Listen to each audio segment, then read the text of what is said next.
Okay. Oh, actually, let me put on that one. Looks like we are ready to get started here.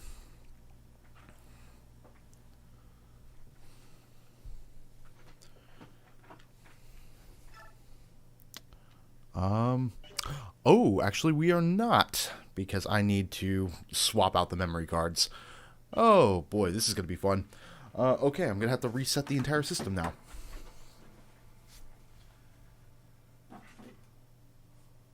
Alright, give it a moment.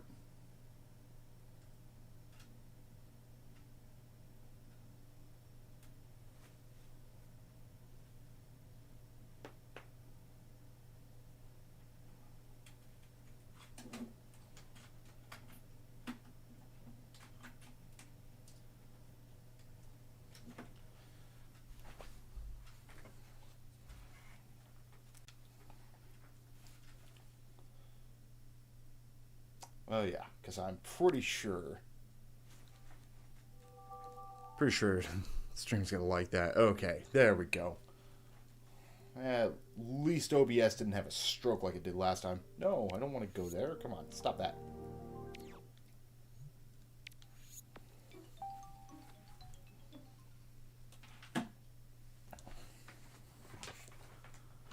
Okay, let's try this again. This time, let's just hope the memory card is being read when swapping out the memory cards for Pokemon Coliseum. And there was a little bit of memory read difficulties. Alright, there we go.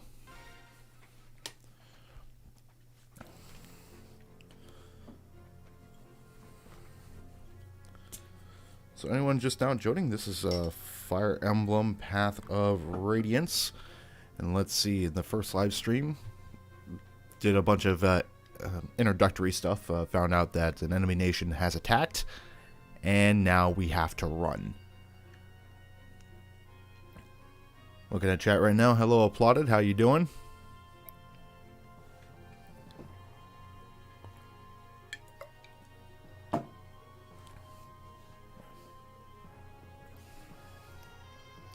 Okay, this is basically just a mashup of what's going on, so I'm gonna go ahead and skip this.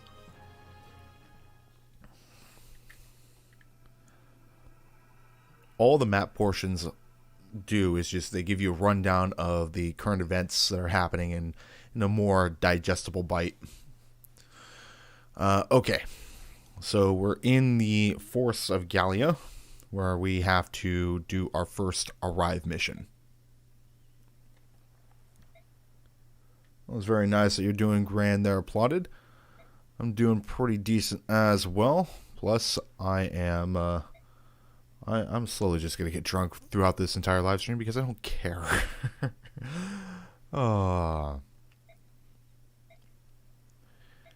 And this is also our first instance of racism in the Fire Emblem games. Or, well, in this game specifically.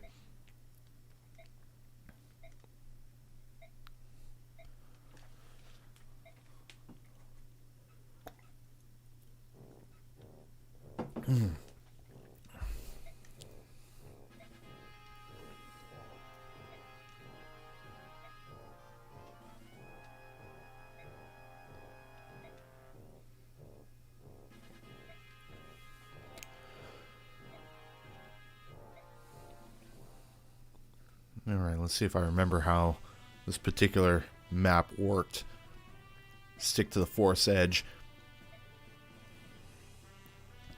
For the longest time, we get teased that maybe we'd be able to use Grail as a playable unit. Nope. Just nope.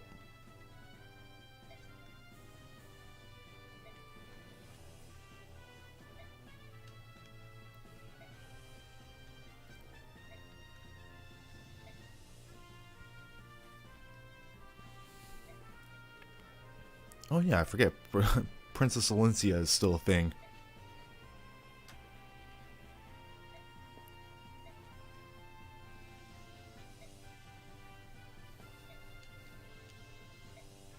Oh, I'm also going to double check the sound. Okay, yeah, sound seems to be okay. I think it got copyrighted on the last stream for Fire Emblem.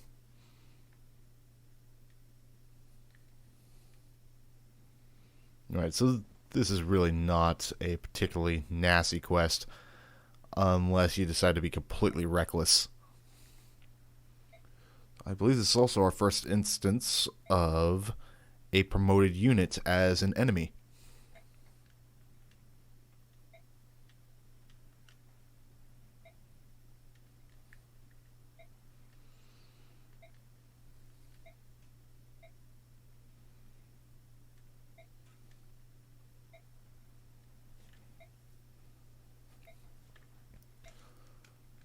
Alright, come on, let's get to it.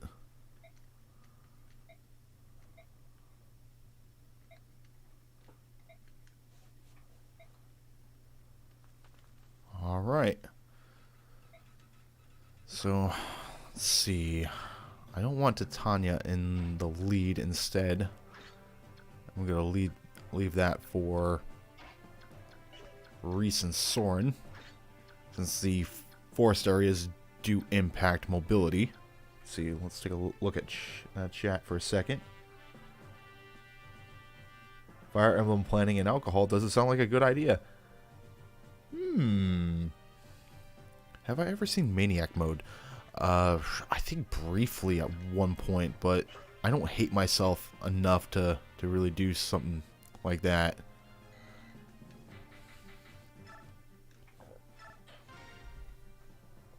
Oh, I should also take a look at my item situation. And Soren's just hanging out with a hammer and an iron blade, two notoriously heavy items. Okay. And until we get to the point where we have access to the convoy, everyone's just kind of each other's pack mule. But what I will do, send this hand axe over to Boyd.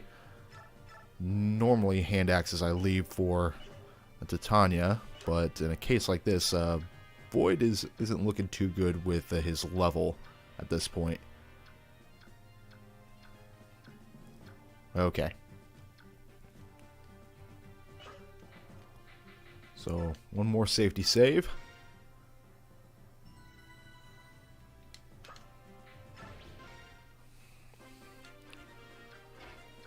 So, with trees in the way, mobility is super limited. Soren should be okay here. He's still technically in the brush, in the thicket. Even though it kind of looks like his model can be seen. And I'm also going to make use of the shove mechanic. Just to get the team a little bit farther forward.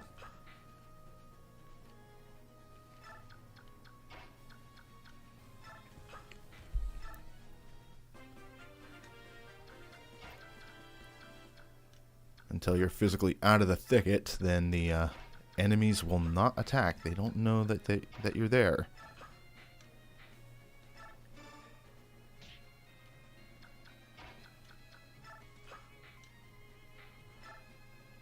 I'm not going to do that. Got to be sneaky over here.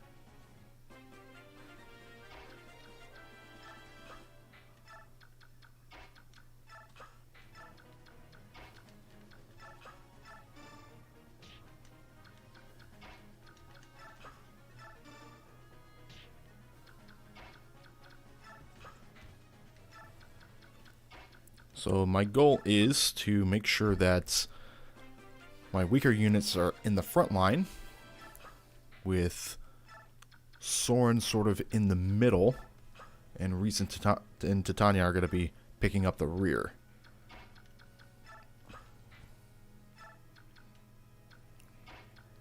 I have to make sure that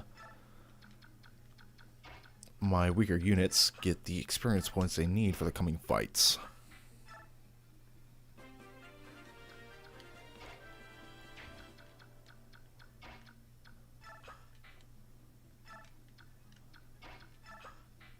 See, got Bowman over here. Okay. Tanya's going to be right there. And Reese at the very end, since it cannot fight back. Alright. Open this up with Boyd. I don't much care for those odds, but let's try it.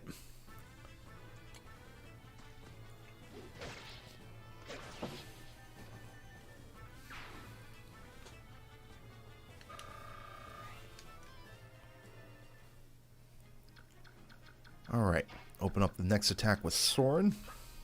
Oh, okay. Hey, is this guy using an iron blade? No, a steel sword. Okay. That's why Soren can get 2 strikes. You don't have to rely on Adept to kick in.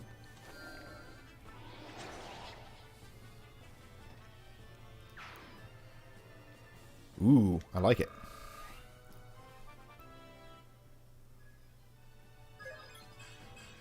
Don't much like that, though.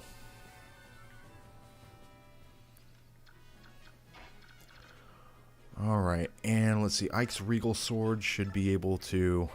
Oh, well, it's not going to be a killing blow, but decent chance for the critical hit to kick in.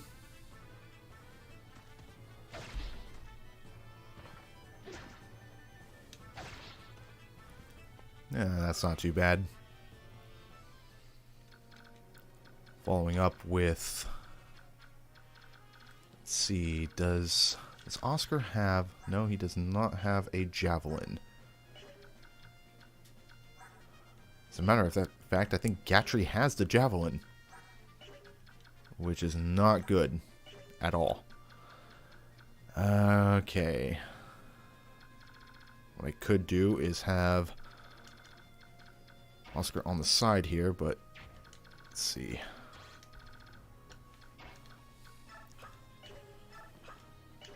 Actually, that is still thicket. Okay, just keep him right here for right now. Keep Titania about right here. About halfway, just in case she needs to get to either side.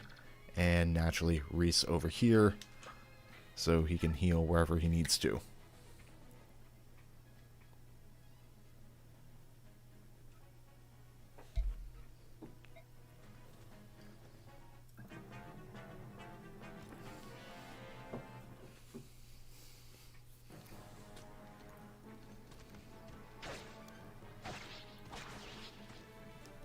At this stage in the game, Ike is rather busted.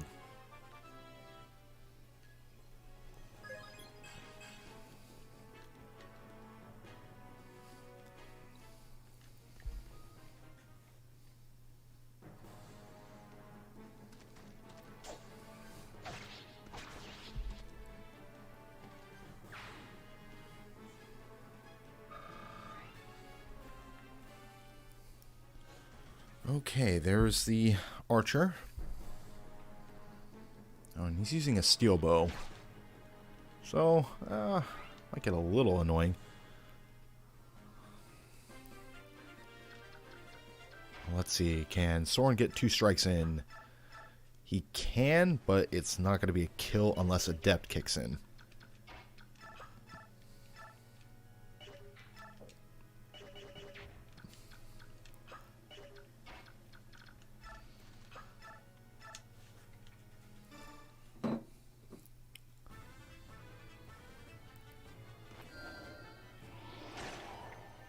And Adept does not kick in this time.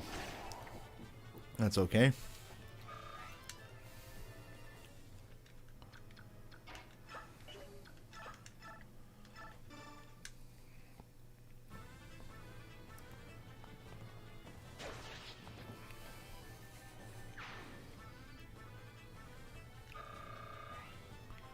I have one more map after this one until things get, increasingly difficult, and that's not going to help. You need to have as much luck as possible. As a matter of fact, let's see, have Reese come in with the with the healing staff.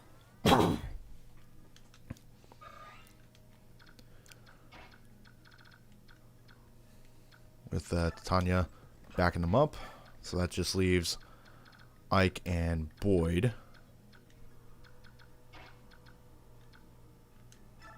I'll switch over to a steel sword in case the Myrmidons attack. I want to try to just whittle their HP down for Boyd to come in and finish them off.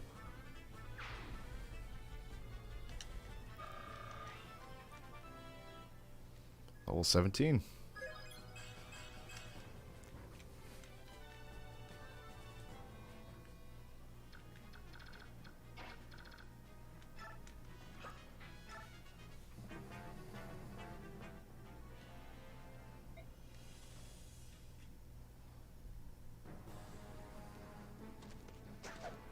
Ooh. Okay. Ike's way faster then. Oh no, he was also using a steel sword. That's probably why.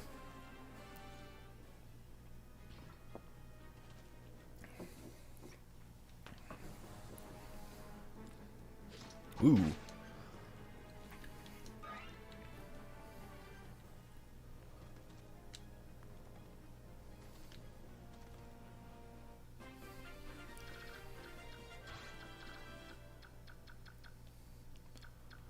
Alright, if he's gonna prioritize Ike, I might as well have Boyd out in front.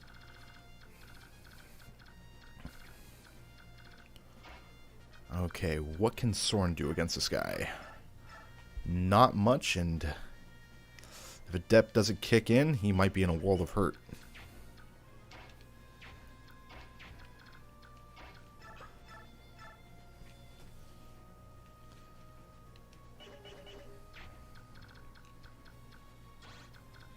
What is he using? He's using a steel lance. That is definitely going to hurt.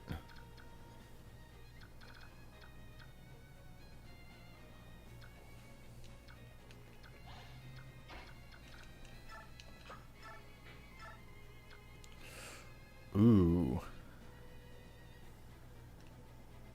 Alright, that one's going to be left for Titania.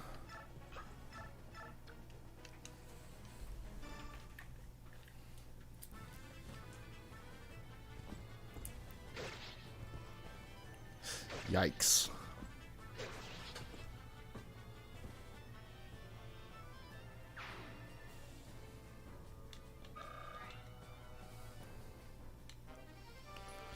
I'm going to get a shiny new poleaxe out of it, so I guess it's not all bad.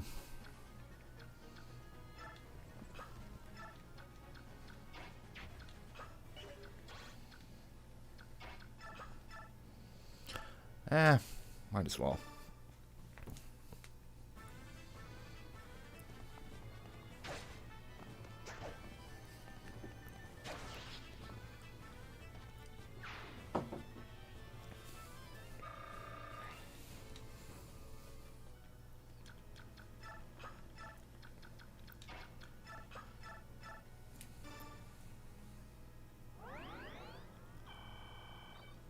Okay.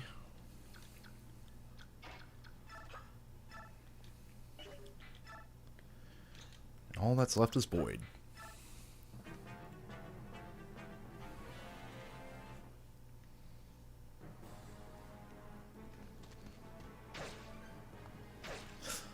Yikes.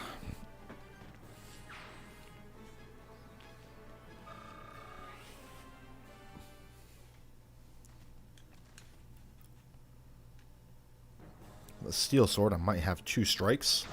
Nope. Just 1.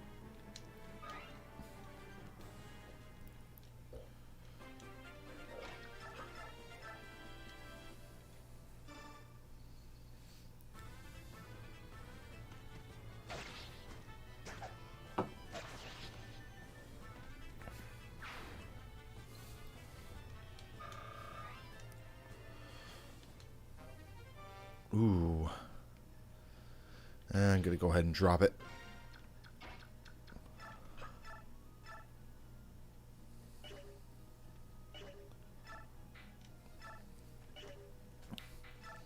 Yeah, Boyd's not going to do too well against this mage. That's rather bothersome. But I am going to go ahead and risk it. Nope.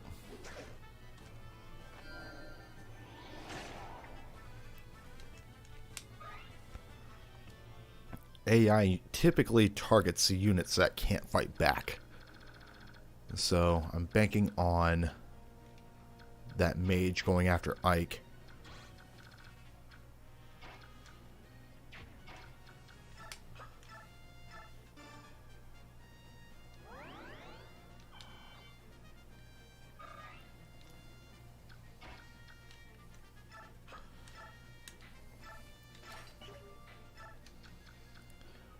Then I'm going to have Titania go over here to back them up. Soren's going to back up Oscar, since he's going to have an advantage against the Armored Knight.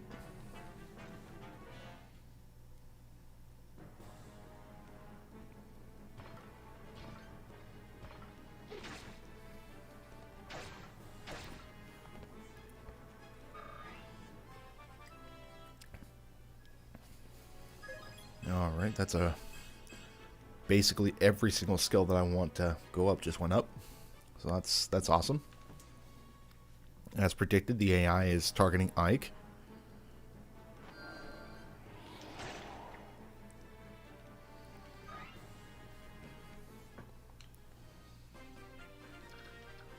Alright, this guy's using a javelin, this guy's using a javelin too, and Emil there is using a short spear.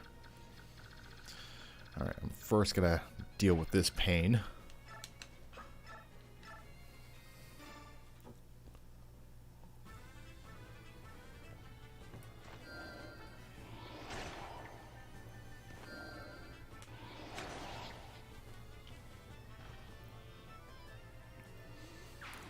The objective is specifically to get Ike to the blue glowing square, but that would also mean foregoing a lot of experience.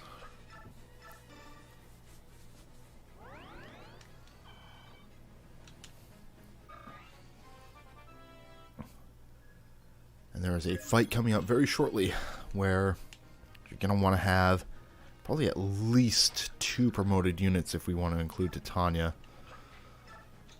Okay, let's see. Go ahead and get rid of this guy here. I'll use iron. That Regal Sword is not looking too good. Unfortunately, there's only 1 healing staff in the entire game, and it only has 3 uses.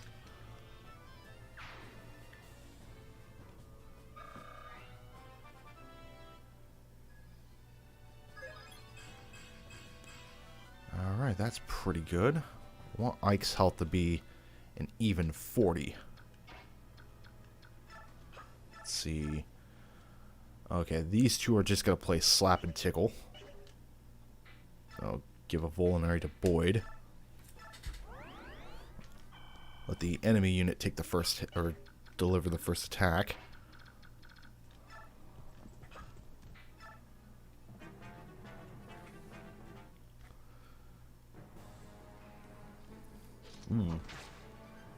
Okay, Boyd, we gotta have a talk here. Your aim is shit.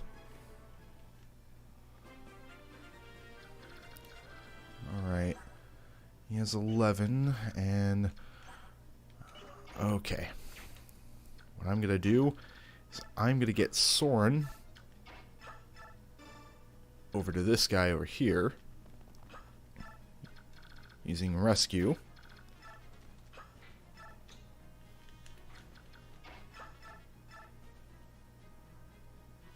Alright. I really don't like the odds there. These 2 units are pretty much doing jazz hands at each other.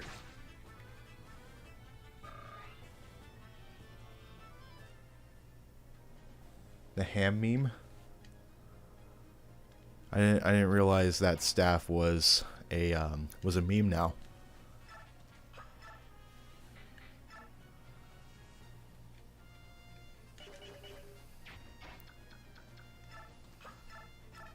Alright, only 2 damage.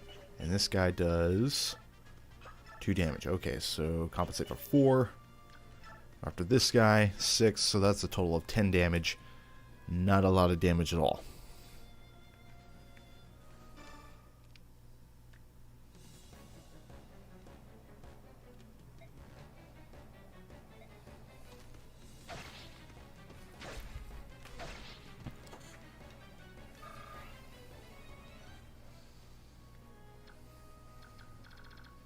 Alright, and all that's left is her. But she's already promoted, so it's kind of pointless to try to do anything with her. She's just soaking up experience.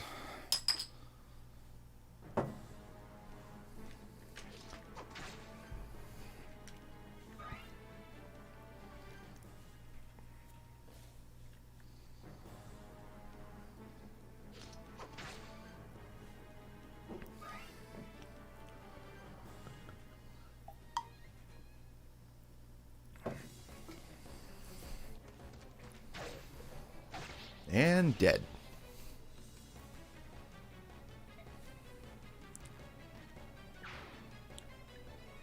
Huh. Am I reading that right? I'm not wearing my glasses, so... Is it... I could have sworn it was called Hammer. I guess I'm slowly losing my mind. So that's going to be an oops for me. Okay, now to get rid of this dude. Because now he was starting to bother me a little bit.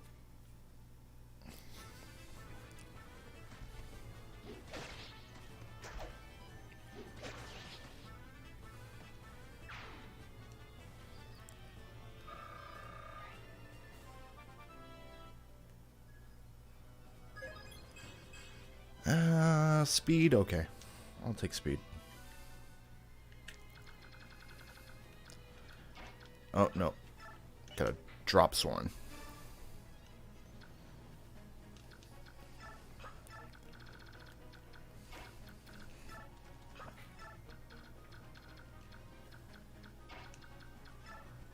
Oh, this is an escape map. I thought it was arrive.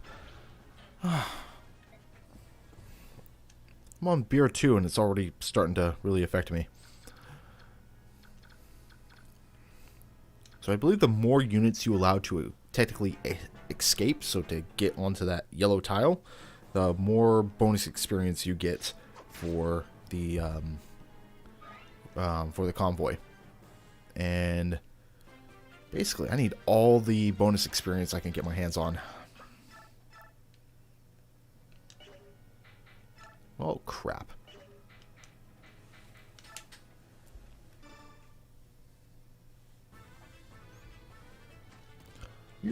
You fucking what, mate? You know what, I'm gonna just take him down with Oscar. And then leave this dude for Soren. Or not, because Soren can't do a damn thing.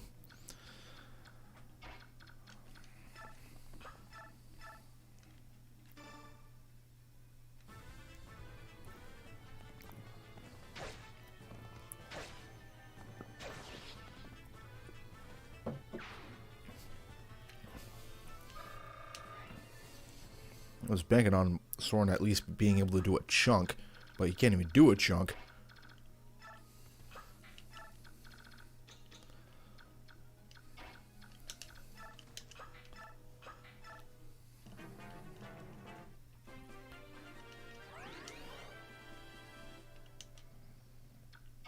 Oh, no. Wow, really? Boyd just can't do much of anything unless he's up close and personal. And even then, wow. Boyd, I'm embarrassed.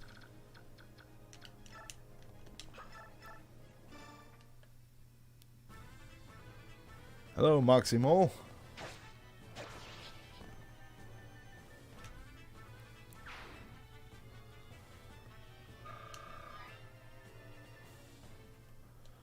Alright, let's just make these guys escape.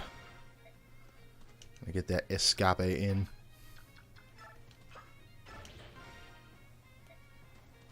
I think I'm going to need another turn for Reese, because he's just slow as shit.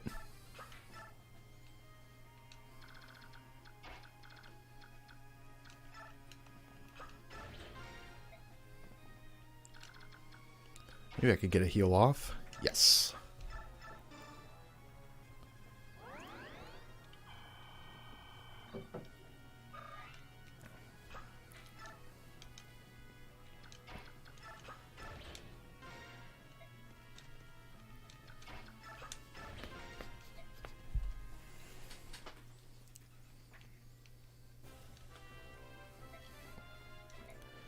Everyone made it. Everyone's happy, healthy, and no one's dead. Yet. But now we have to go back, find Grail and the gang. Even though it was told that they'll be fine. That's a 10-4, right? Say what? Moximo, just so you know, I'm very quickly becoming inebriated, so if you're looking to confuse me, that's a good way of going about doing it.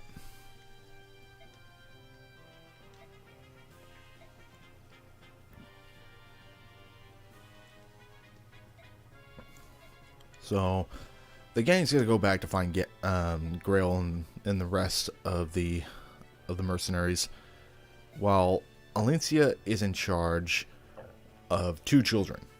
And she's basically a damsel in distress up until the last fourth of the game.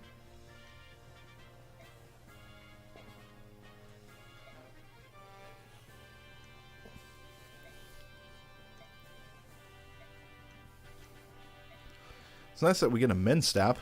It'll help Reese get more experience.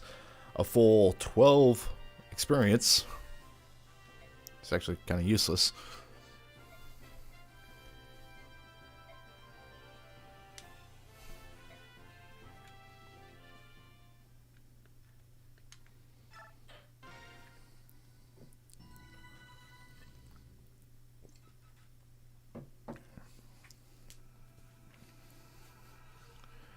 Shades of Evil.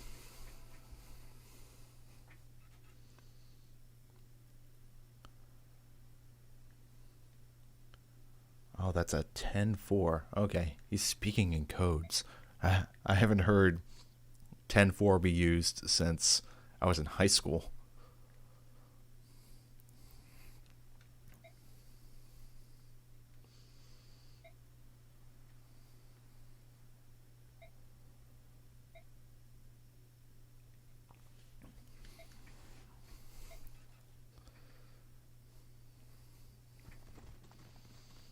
I like how Titania sees someone, and a shady-looking person go into this fort. You think that it might be a trap, and you have Soren here giving pretty sound advice, only to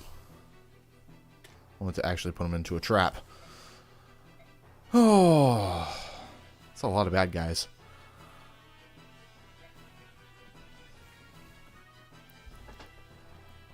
Alright, let's do some repositioning. Actually, let me take a look up here. These guys are 9, some are...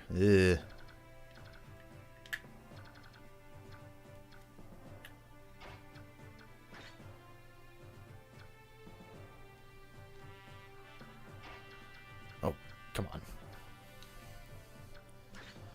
Okay, so the next challenge is to make sure I clear out everyone without going...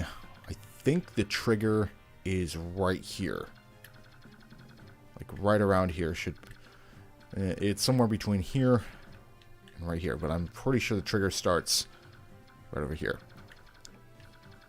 So a cutscene trigger happens once you get to a certain part of the map. Alright, let's look at items. So, short spear. I'm going to trade that over to Oscar. For the iron sword. Who is, like, very low on items. Just throw these over to Soren's way.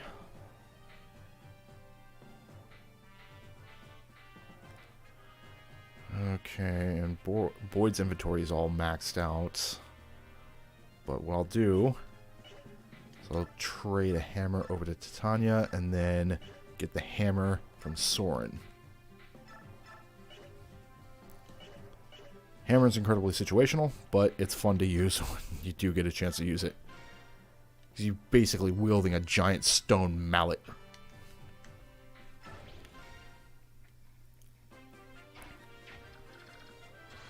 So get Soren over here. Oh, actually... This guy has a hand axe. I want to prioritize knowing where he's going to go, as well as this guy, because we're going to get a new unit here momentarily. Okay. My steel sword open.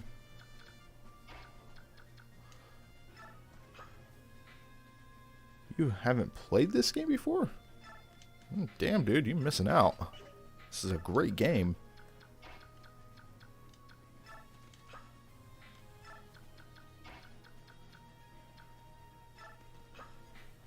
Alright, I'm going to leave Oscar where he's at, because he needs some more experience, and, well, let's see, he's at 98, and there's quite a few people on the bottom end here that he could just go after, no problem. Let's see, I'm also going to give him the Steel Lance, and here's our new unit.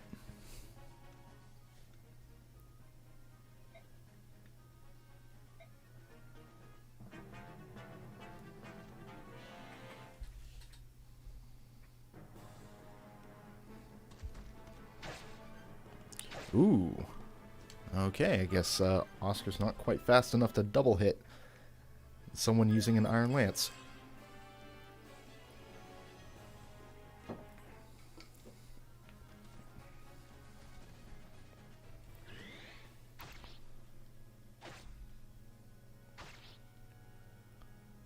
Oh yeah, this is also considered a rare game, according in addition to Radiant Dawn.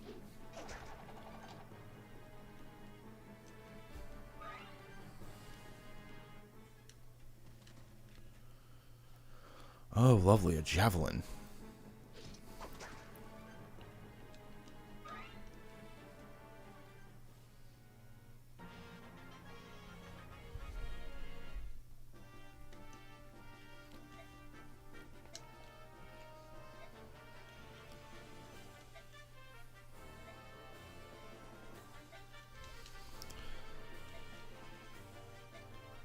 So, the reason why Grail took so long is that he was liberating a prison camp.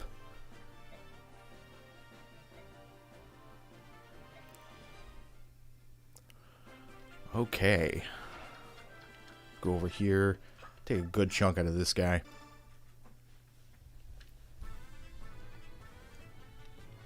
Now, Maximo, have you played a Fire Emblem game at all?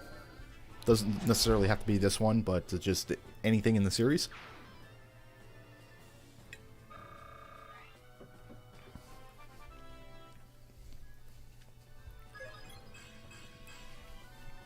Alright, level 8 for Soren. That's pretty good. Start using the Men's Staff and get a whopping 12 experience points per heal. Ah, very interesting that you haven't full-on played any of the games here yet. The series is very story-driven. As I've always described the series, is that it's like a very interactive game of chess.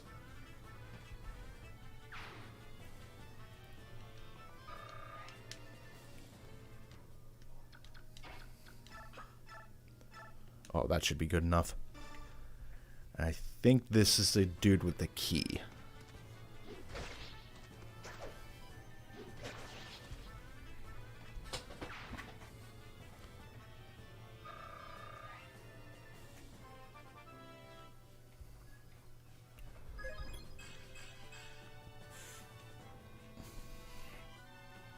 Alright, there's the chess key. Let's see, Mia is level 6.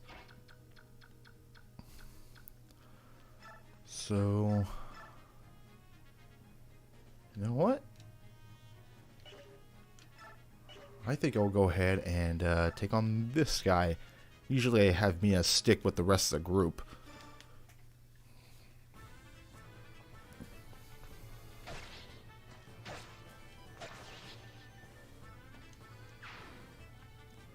Ideally, what I want to do is get the chest before triggering the cutscene. But in a case like this, I might not be able to.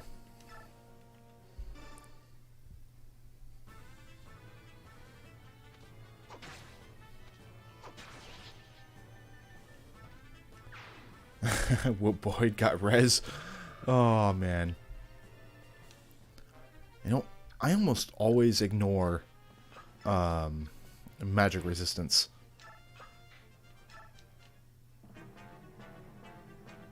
Okay, I forgot that thieves are a thing here, so I'm now going to have to go in and start triggering cutscenes. Okay, so let's get Soren over here. Let's get Oscar down this way. Get Titania over here as well. Let's see, I don't think... Yeah, she does not have a ranged weapon, which is unfortunate.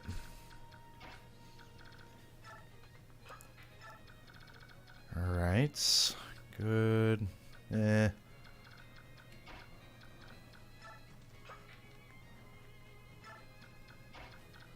might also be that I have to get to the cutscene with Ike.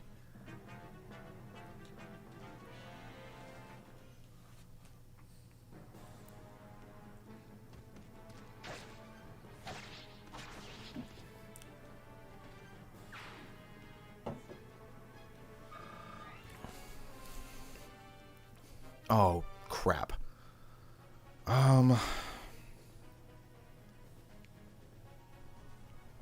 know what, I'm going to go ahead and get rid of one of my iron swords. I don't want to, but it could come in handy later on. Where do you find this game for emulator? Well, it's a GameCube game, so let's see.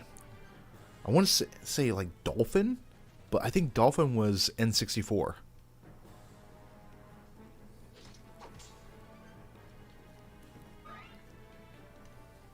Okay, here we go. Cutscene time.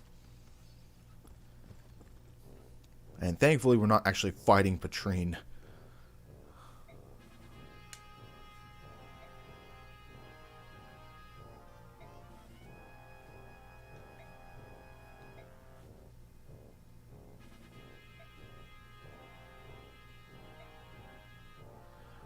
And unfortunately, I don't think there is a magic or a lance user in this game that has enough magic power to be able to properly use that lance that she has. And here we go, another example of this game teasing the fact that Grail could have been a playable character.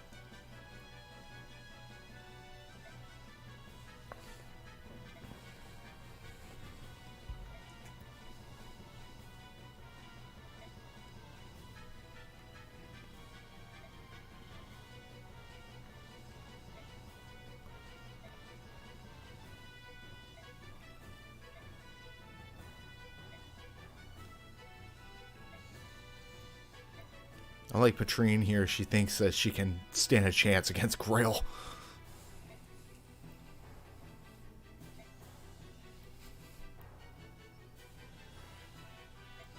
And it turns out, and I don't know where in Radiant Dawn or even this game would suggest it, but Patrine is one of the branded.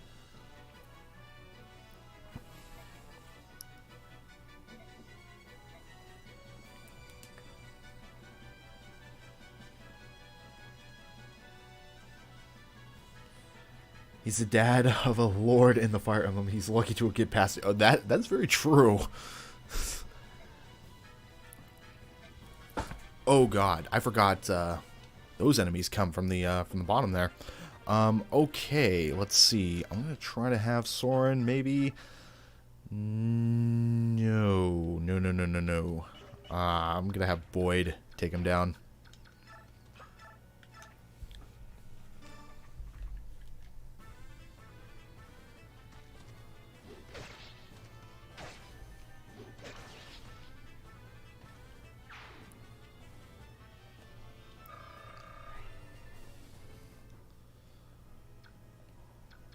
Let's see. And I don't think these two knights are going to move at all. But the next thing I'm going to do is get Gatry. Let's see. Oh yeah, he definitely has that javelin. Okay, so I'm not going to be able to do anything against this guy until, well, just make sure that he dies nice and peacefully.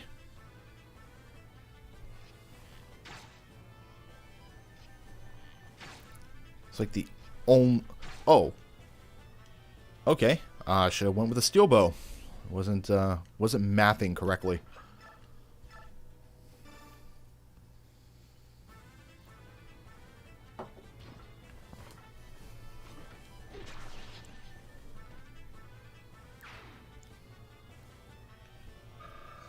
And what's Gatry at? Level 14? Yeah, that's alright.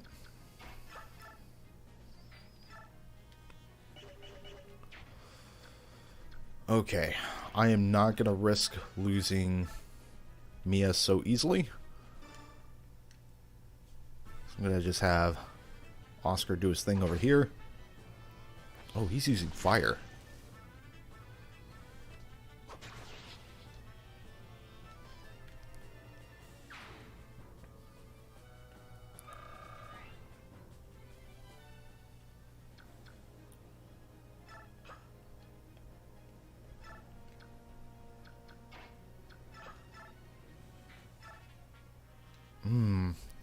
I could theoretically win against this guy. I have 2 free hits, 4 strikes, 100%. It should be good. Plus she has Vantage too, so... Oh, okay. I'll take that as well.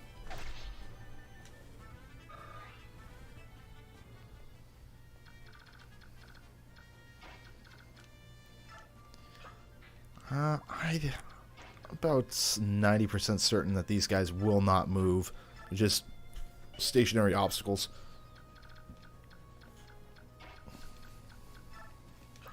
Or actually, see, trade. Get the chest key from Boyd. And then heal him up so he can stay in the fight.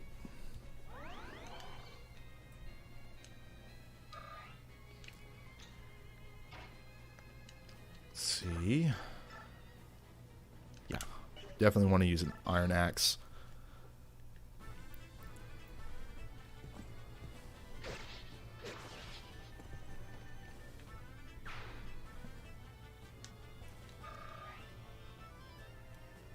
Her position's fine where it's at. Oh shit, I just realized. Is Soren in range of that lance user? Because that would be a whole lot of not good. Okay, no he's not. Or maybe he was, he just wants to go after Mia first.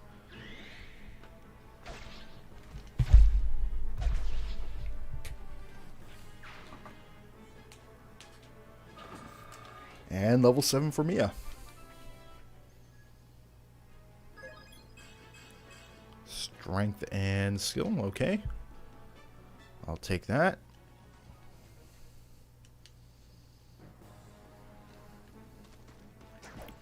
I have not seen a critical hit from Titania yet, and that kind of disappoints me.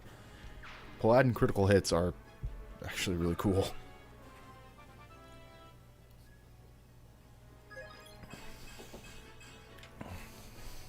Alright, my second beer is down, and I'm going to go get a third. I'll be right back.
God damn, these fights are going to get so long. So there are some chapters later on that are going to be so long in terms of the enemy phase. You can go ahead and make yourself a sandwich in between phases.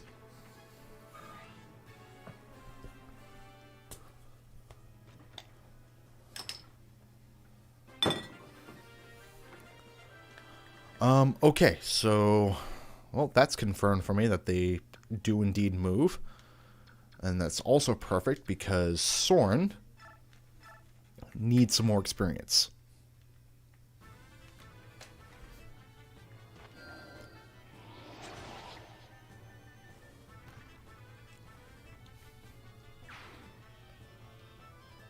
Ooh, I like that increase. Okay. Been looking forward, or actually, let's see. Ooh, I want to use a hammer. I really do, but this is the safer option. And with Boyd needing experience, risky units, and Ike soaking up all the other experience, probably better to... Wow! 7% chance of a miss, and there you go. It should. But if I did that, let's say if someone died, let's say if I made a miscalculation and one of my characters died, I'm not sure if I would even know if one of my characters died. I don't know if it skips the that particular animation of of my own characters dying. Oh, I guess level 20 already. Fuck. Okay. Oh boy. Go ahead and get rid of this thief.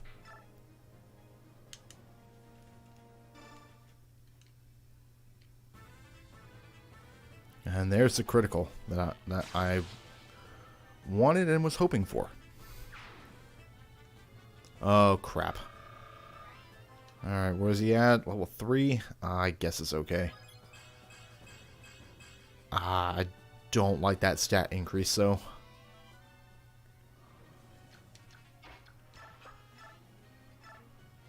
Let's see, what do we have? Okay.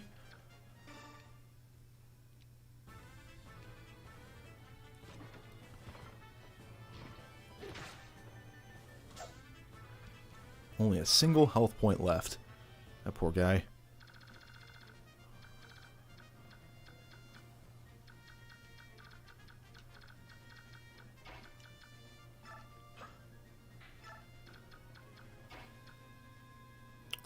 Ooh. Just realized I really need to open that chest. Thankfully this is a route map, so I have to kill every enemy in order to proceed.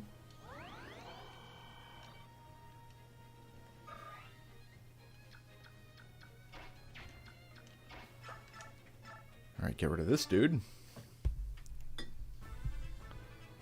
Ooh!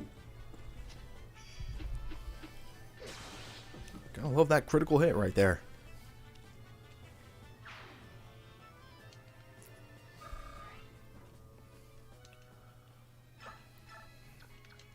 Game is over here saying, ask and you shall receive.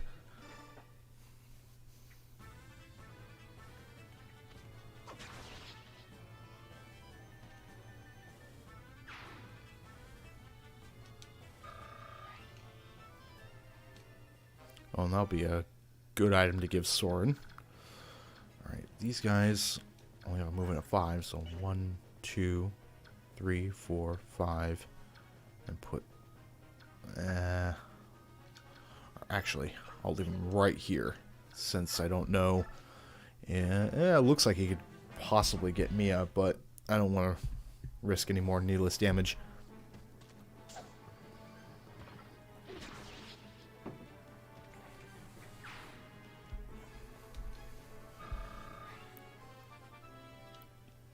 I'm also going to try to get Gatry as high as possible. And both level-wise and just... wise.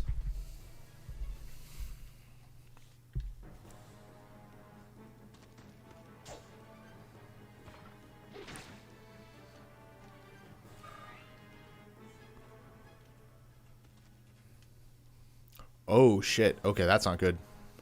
Oh. Okay, the Armor Slayer doesn't really do anything. And yeah.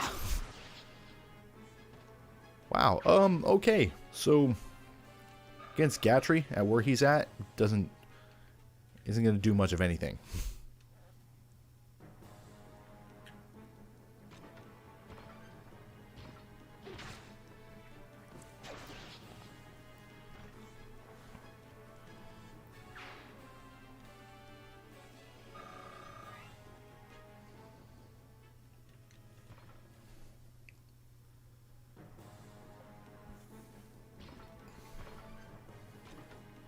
Oh, this poor guy.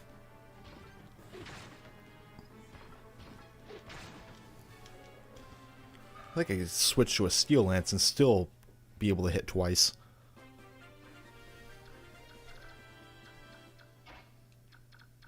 Let's see. I don't think... Let's see, what's his movement? His movement is 5. 1, 2, 3, 4, 5, 6, 7, 8, 9, and 10. He will have just enough distance.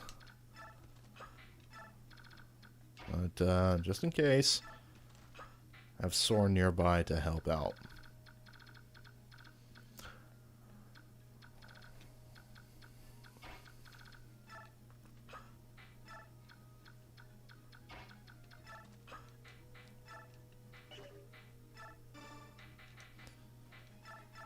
void his last vulnerary over. I want to save elixirs for when I'm in a real jam.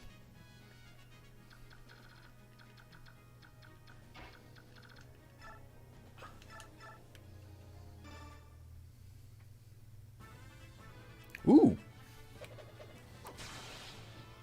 Not gonna say no to that.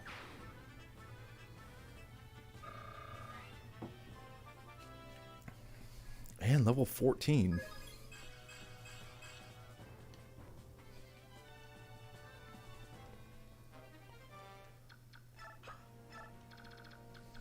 I'm going to use both my mounted units to grab those two chests. Have Gatrio. Oh yeah, he can double hit.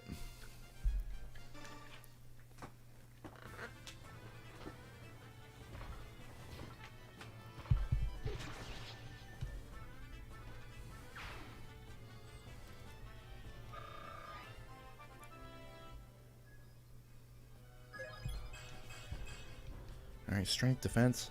Actually, I really think, and it's not going to be possible, because it's a freaking armored knight, but I really want Gatri's magic resistance to go up. Real wishful thinking, though.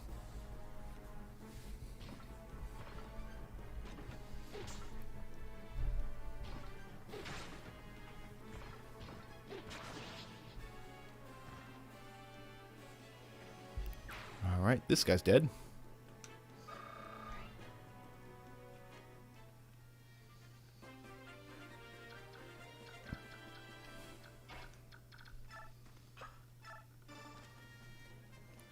And Armor Slayer that I'm probably not going to use for a while. Will be useful eventually.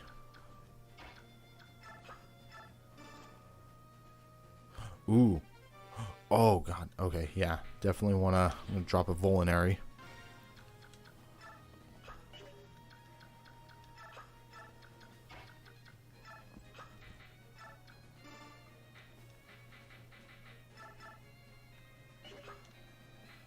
And what do we got?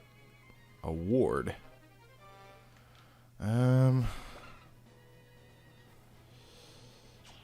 I'll go ahead and get rid of an iron axe. Don't really have a use for a ward. I believe this is the last units. Let's see. Is it unit? Nope. Guide? Nope. Oh, there's conditions. Okay. These are the last 4 enemies to deal with. Go ahead and finish this dude off.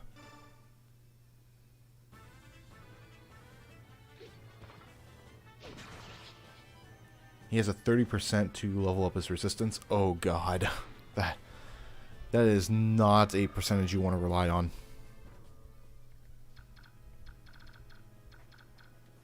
Alright, Iron Axe. What does this guy have? Javelin. That Elfire makes me concerned.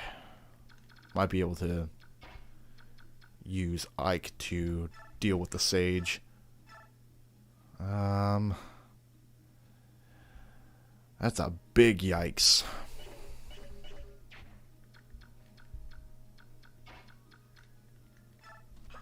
Does Mia have? Yeah, she has a vulnerary. So go ahead and I'll give this over to Boyd.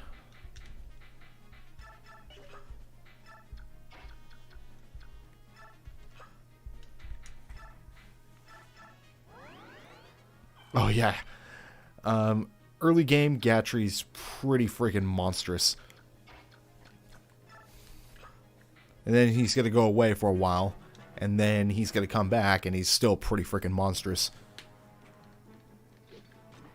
Only thing I'm worried about is the fact that he's going to be technically defending someone else. And I got to make sure that that person is healthy when I go to recruit them. Otherwise, I'm not going to be able to re-recruit Gatri. Okay, let's see. Over here.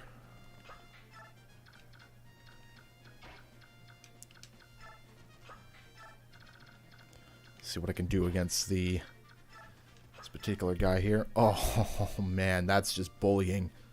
That is so much bullying right there. You know what? He is a promoted unit, so I'm not going to take the risk of sending out one of my lower goons.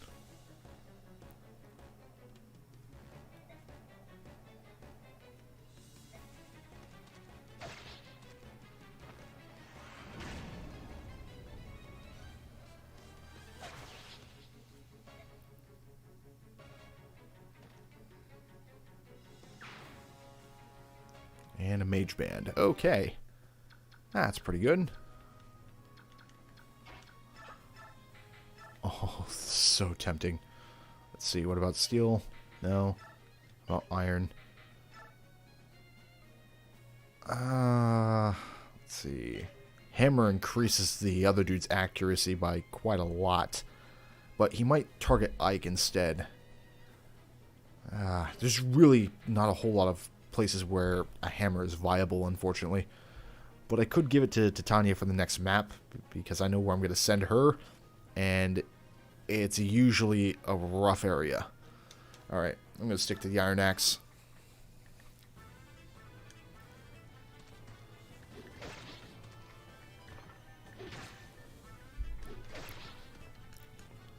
And Boyd levels up. Level 9. Okay, his strength goes up as well. It's quite likely that if that Armored Knight decides to attack him, then he's going to be in for a really bad time.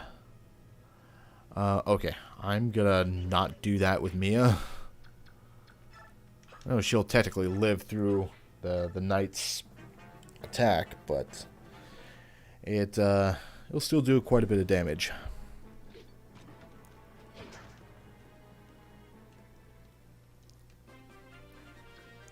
Oh, that's what I should have done. Wait. I might be able to. Oh, no. Okay.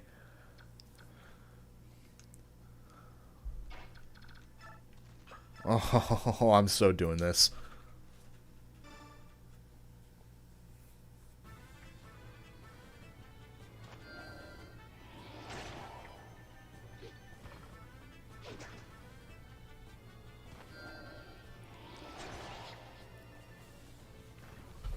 There we go.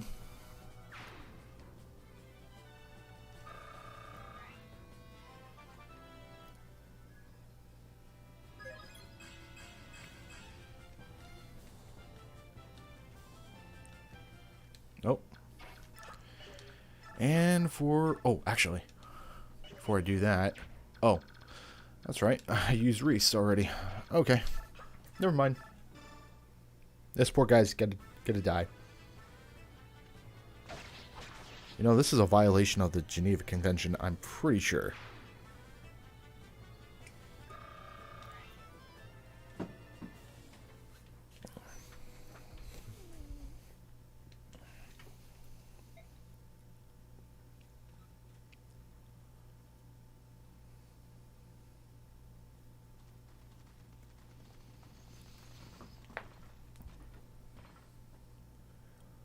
Yeah, in this game, when your units are killed, they are gone for good. Later Fire Emblem games have a casual mode where it stops that from happening, but it really takes away from the severity of your choices.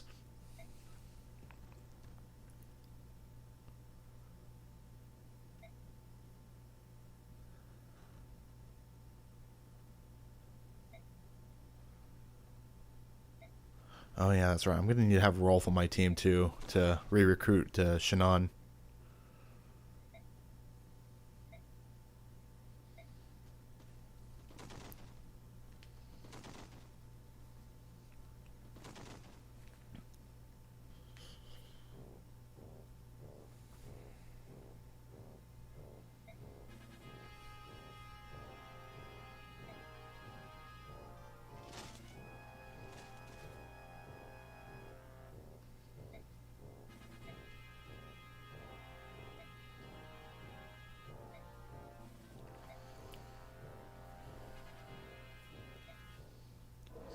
And the galleons are here for the rescue.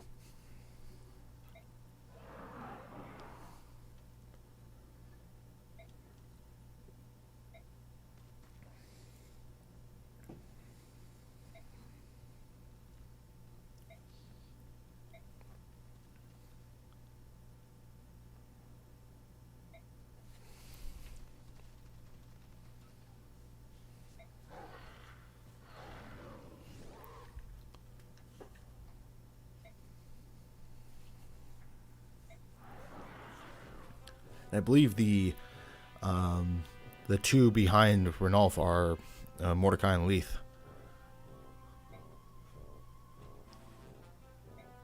And now we have the Black Knight.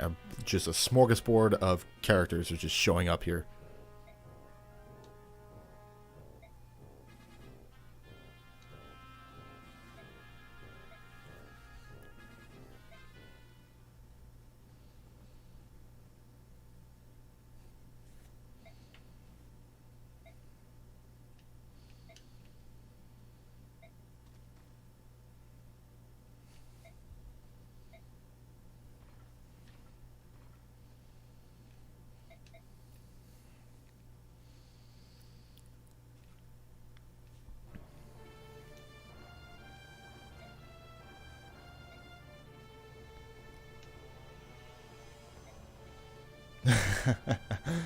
So when the main character died, yeah. I know you just get a game over and then you restart the chapter. But yeah, that'd be pretty gnarly. You know, the main character dies, you restart at the very beginning.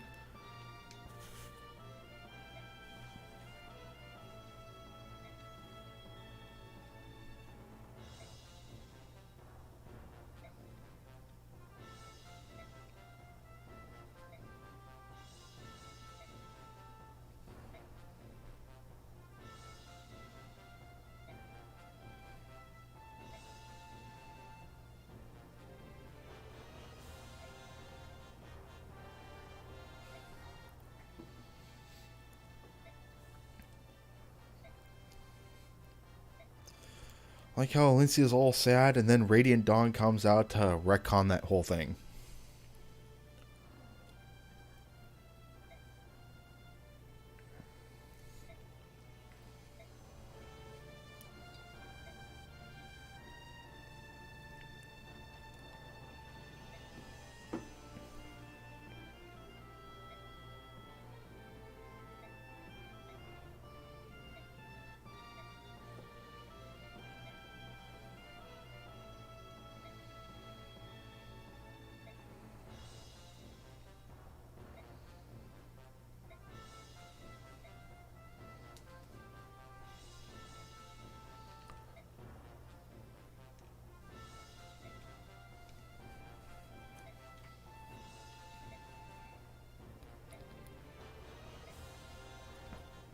So does Alencia just ride on their backs as they transform and run directly to the castle?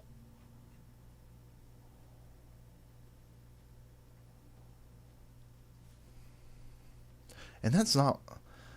Ah, man. That looks more like a fort, not a castle.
And Grail's in all sorts of mood whiplash right now.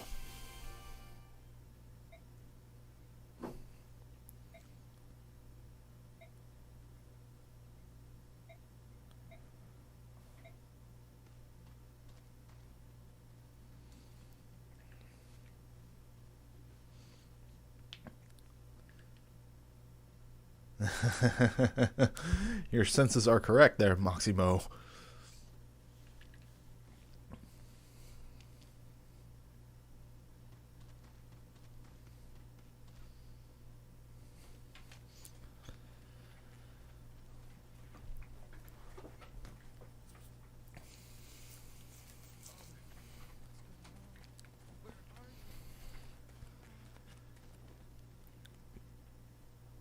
So now we have ourselves one of the few cutscenes in this game.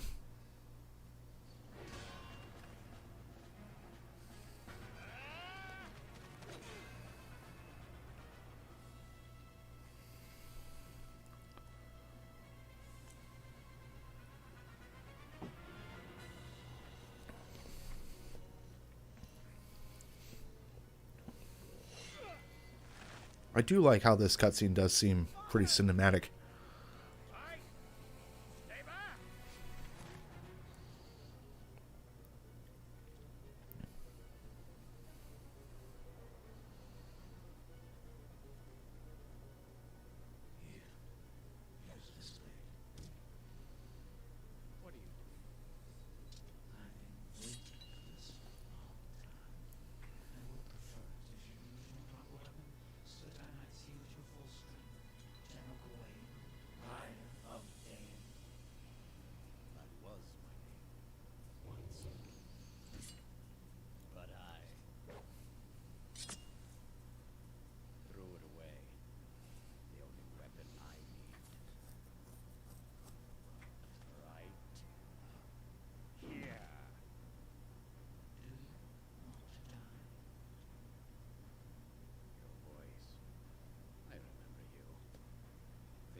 Should have brought a hammer. You know, funny thing is that in Radiant Dawn, you can save like the only hammer that's in that game. Have Ike use it against the Black Knight in the rematch. So I do apologize if you can't really hear the dialogue. One of the things that this game had a problem with was that the cutscenes were very quiet and everyone had a little bit of cotton mouth to them. The Radiant Dawn was a little bit better, but the cotton mouth was worse. But you know, this is one of the better parent deaths in the series, and that's not something I should really be saying. But as Applauded pointed out earlier, this is one of the few noble, or the few parents of a lord that makes it so far. He's an established character as opposed to someone that's either around for a little bit or not even seen at all in some of the other Fire Emblem games. Like I believe in Sacred Stones, the parents are killed before the game even really takes place.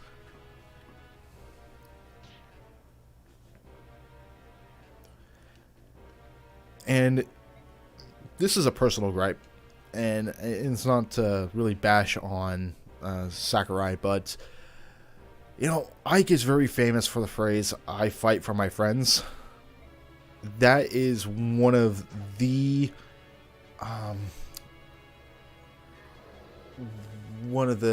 greatest character bastardizations in Smash Brothers. Because Ike doesn't actually fight for his friends. It's especially in Radiant Dawn, he's explained it, where if you're on the enemy side, he will kill you.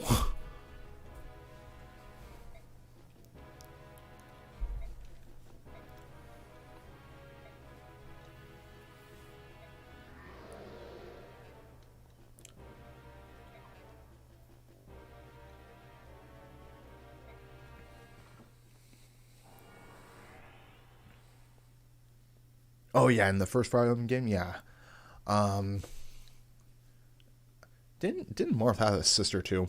I've only in terms of the first Fire Emblem game, I've only played the remake Shadow Dragon, which was that was god awful. I really didn't like that game. In terms of, in the series, I find that Shadow Dragon is probably the worst.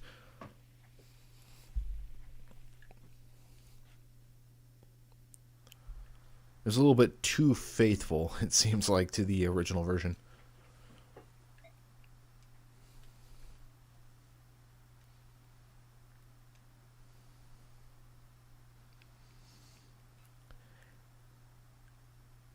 You know, I like this cutscene, or well, it's not really a cutscene, but it's more like artwork showing how Ike is literally carrying his dying dad back to the fort. But now that I have a little bit more wisdom under my belt, I'm now wondering how the hell can Ike carry his dad like this? Because he's borderline limp, and from this artwork, it looks like Grail is at least twice his body mass.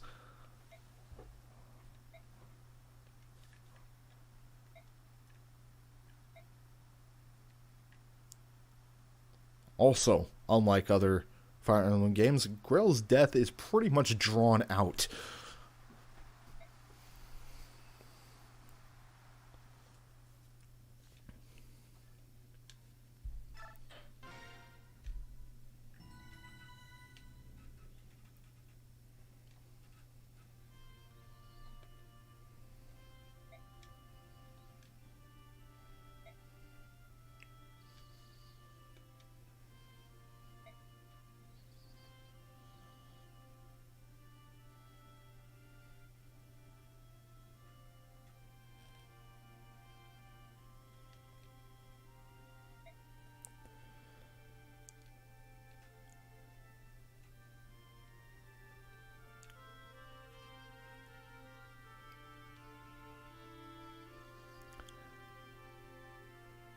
Now, I want to go into a little personal topic right here.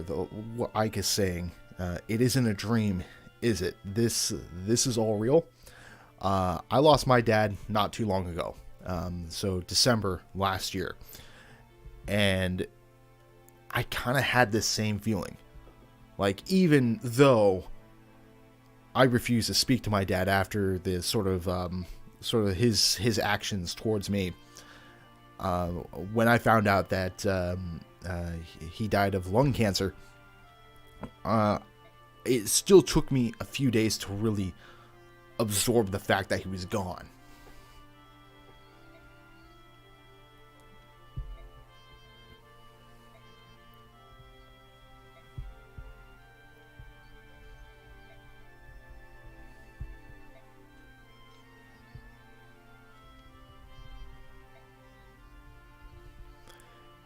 And just a little attention to detail here. There are certain instances where the artwork of the characters, it changes very subtly. You probably were able to see it when Ike was challenging the Black Knight. He used a unique artwork that is not seen anywhere else. And the same goes with his sister Mist here.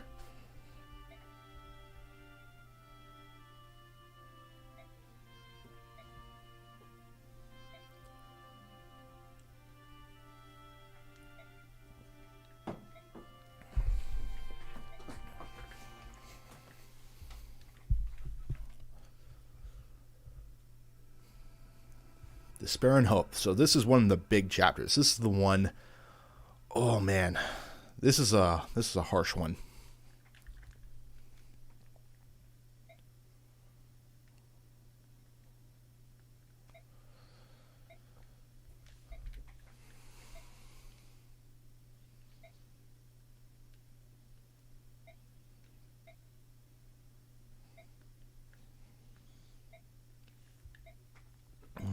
And this is also where we find out that Shannon and Gatry decided to just up and leave.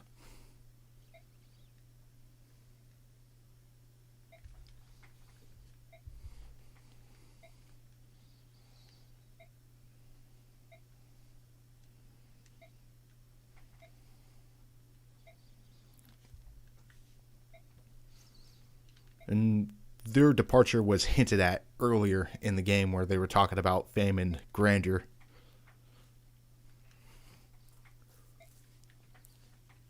They just weren't having it with the company. So, it makes sense that they left. It's pretty legitimate.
This is also where we find out about the caravan, which, oh god, are they useful.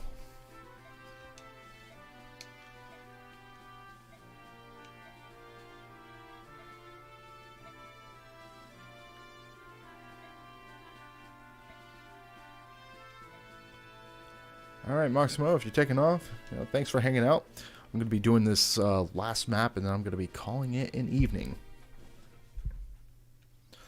Ooh, okay, perfect. It's also the first instance of supports, too. And I'm going to skip through all the supports because, Jesus, are they... it takes a while to get through them. Alright, and this is just introduction to the merchants. They are the ones that sell you stuff, all that good nonsense. I believe this is all... Oh, no, Titania. Okay. It's just one of those things that you go through to find out a little bit more about either next the next map that's coming up, or just to find out a little bit more about characters. Okay, so let's see. I'm gonna award experience, and how I typically do this is that I get as many people towards level 15 as I possibly can. It's a nice balanced area. And as they get closer to level 15, they are going to be closer to level 21, and that's when they start they start their promotions.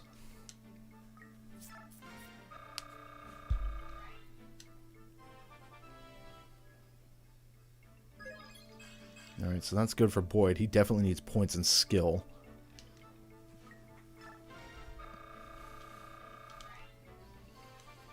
Most important thing to me right now is just to make sure the team is as balanced as I possibly can have it. So before getting Boyd to level 15, I'm going to put him up to level 13 and then start increasing Mia's experience.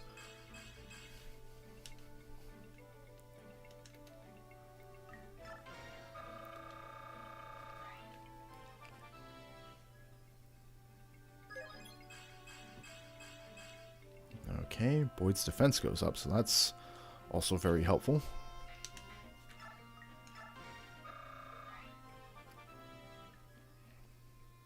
Ooh.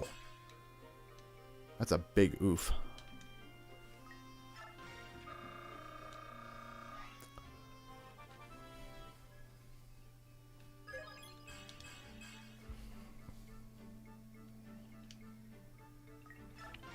I'm also gonna go get another beer, so I'll be right back.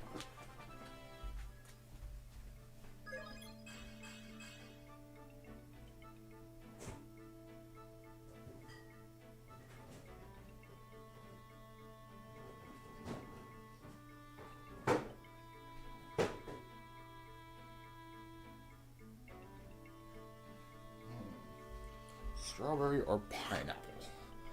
Well, I think I'll go with the strawberry.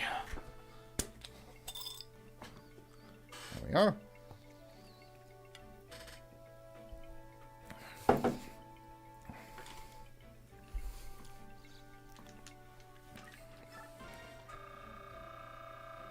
Thanks for saying hi. I'm drinking and doing strategic nonsense.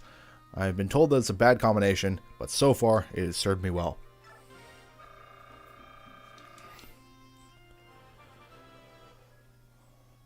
Oh, come on, really? Well, that's a rare instance of fuck all happening. That is literally worst case scenario where nothing goes up.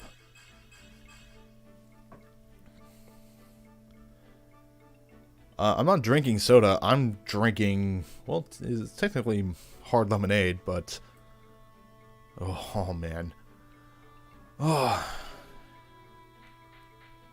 Okay, and next up, I'm going to get Soren to level 10. Usually, I try not to get him too high since he is a magic user, and magic users are very good at, well, range attacks. So, for him to soak up the experience points is probably not in my best interest.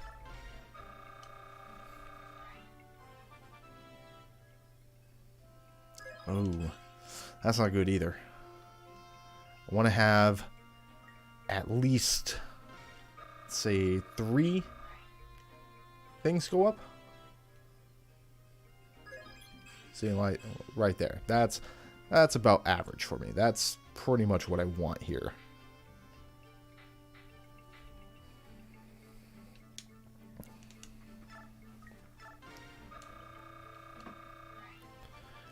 And I'm not sure how much longer I'm going to be using Reese, since Mist is going to be a playable character here in the next couple chapters.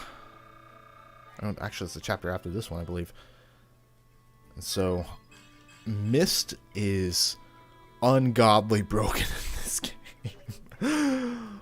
Oh, man. Who thought it was a good idea to give Valkyries the ability to use swords?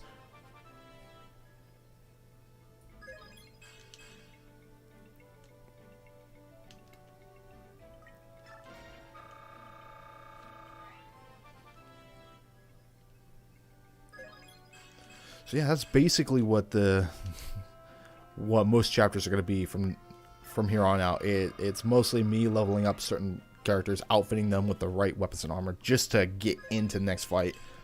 So a lot of item management here. See, Oscar's fine. Titania doesn't need any more experience. She's basically a wrecking ball.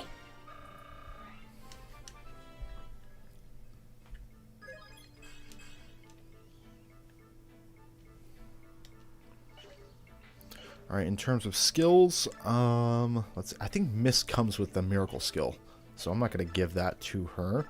I'm going to go ahead and start swapping some items around here. Give them, oh no, not that one. Give Soren the fire in exchange for the iron blade.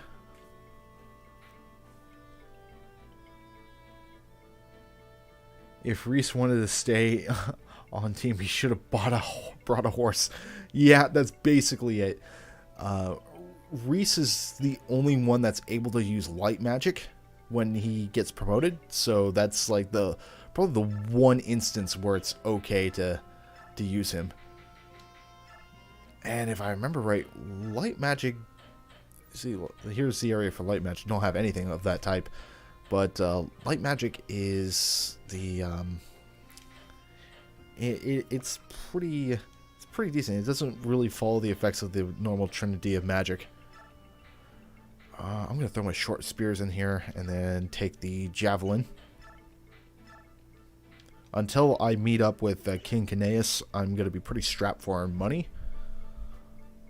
So I have to be mindful of what I use on what.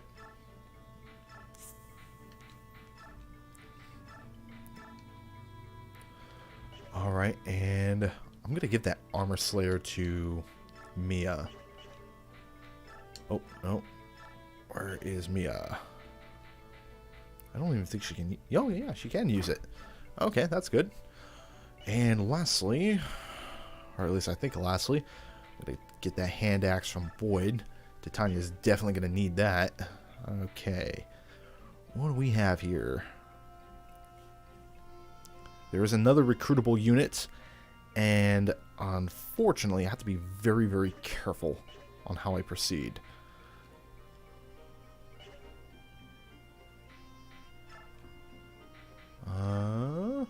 Manage?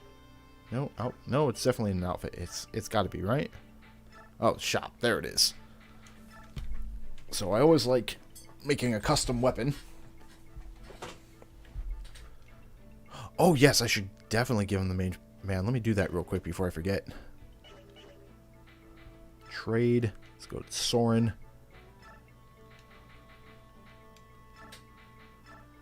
I also gotta deposit a lot of this stuff into the convoy. Let's see. Go ahead and equip the mage band. Convoy, put the thief band in. Not gonna have any use for a chest key. So I'll put that in. Alright. Do I have... Oh, I have plenty of vulneraries. Perfect. There will be a trader, technically, but that's much later on.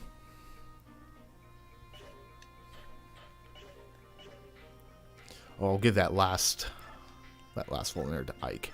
Oh, no, don't want to do that. Okay. Oh, that's right. I was going to give Mia... I was going to forge her a weapon. Let's see... I'm going to make it iron.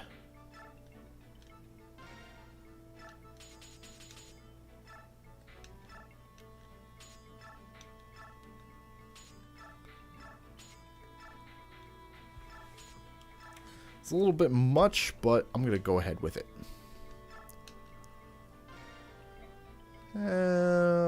Normally I do change the weapon name, but I'm not going to in this case. Just give her a nice busted iron sword to use. Alright, I think the team is about ready here. Oh, wait a minute. Let's go to the armory real quick. Sir, you know what? I'll go ahead and give this to Boyd. And I'm going to give Thunder to Soren.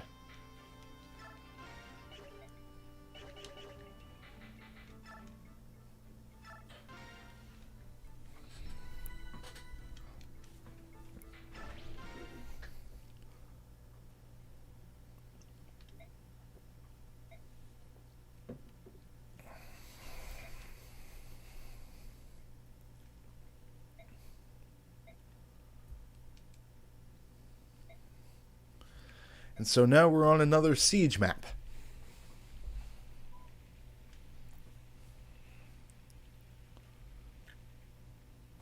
It's pretty insane that Dane's going to go this far into Gallia.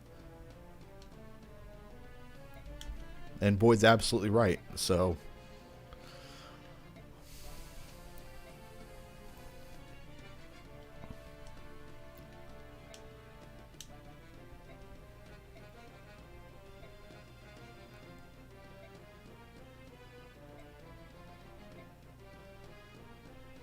Wait, is Ike smiling that one? There's also a few instances where Ike actually smiles. And of course that clusterfuck of a medallion.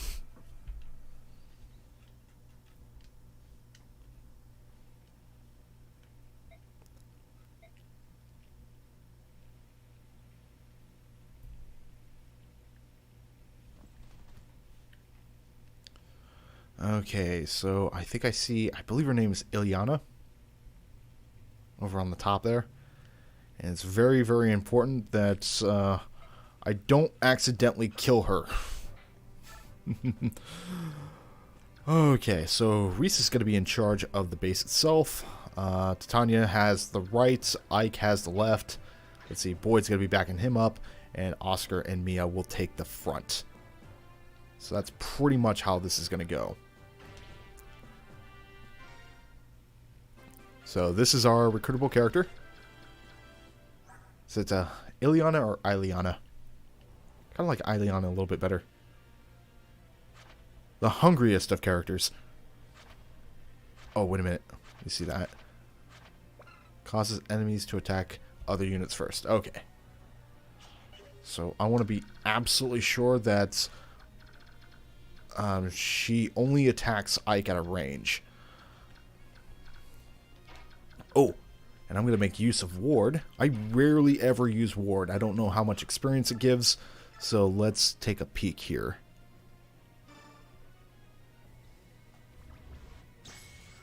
$17. Ooh, that's still not good, but comparatively, it's not awful either.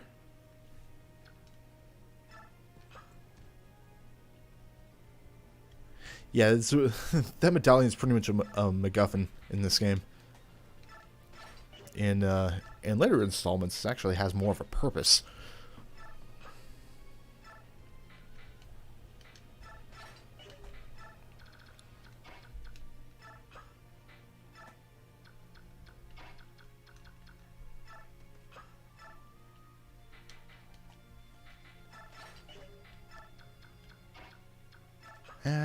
I'll go ahead and shove them. We'll have Soren backing them both up, just in case I need a clear-cut way to get to Ileana.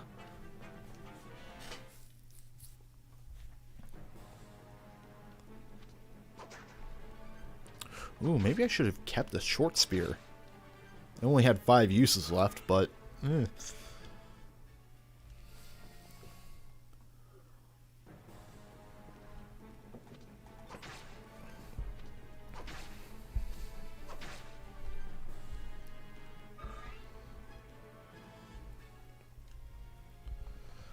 all these guys here just coming in, making a mess of things. Ooh. Don't usually have a miss.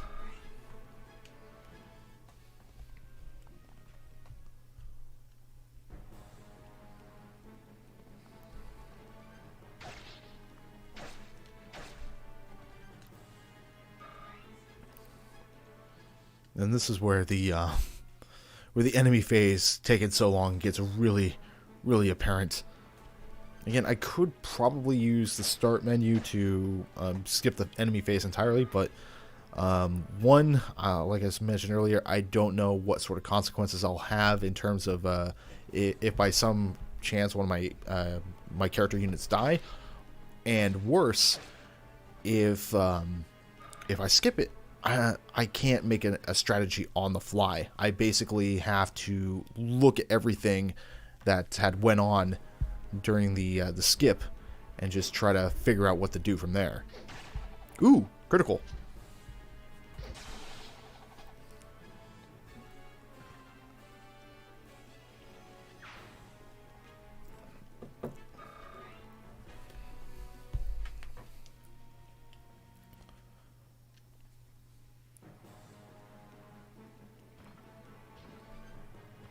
Yikes.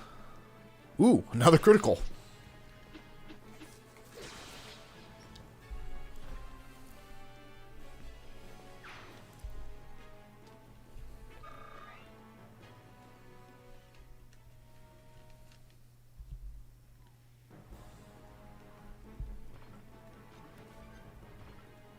Wow, 3 in a row.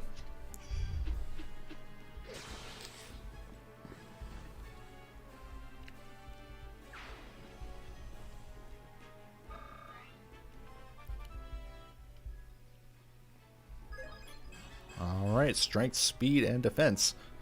Great.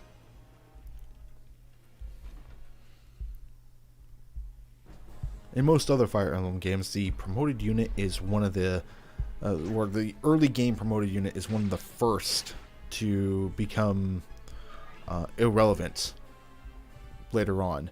But Titania is one of the best examples of a promoted unit early game that remains good throughout the game. Same with Shinon.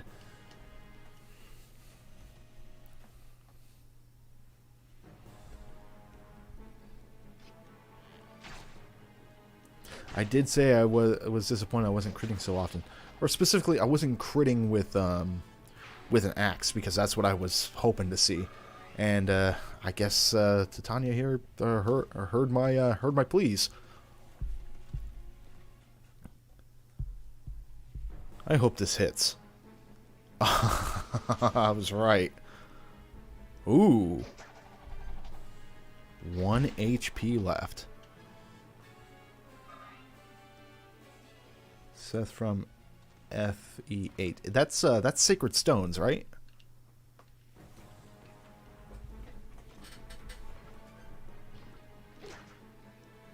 Because I think I remember Seth, and I remember he was still pretty good.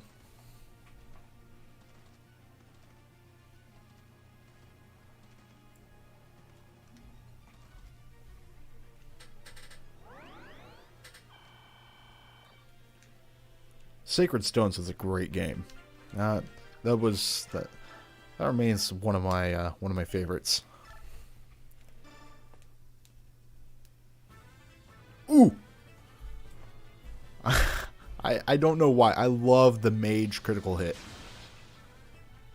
I remember years ago, I think I was looking up critical hit animations, and everyone in the comment section was saying that the critical hit for mages looks like they're opening a cupboard.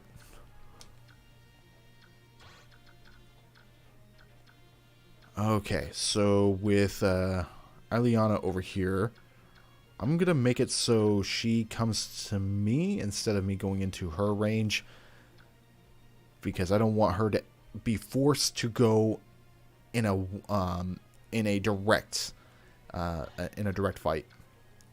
So for instance, I don't want her to try to challenge Ike directly, because Ike will kill her. And let's see, this guy has a Seal Lance, Pole Axe, okay. Yeah, these guys can't really do much. This guy is the scariest because, well, Soren, but I think Soren will be okay.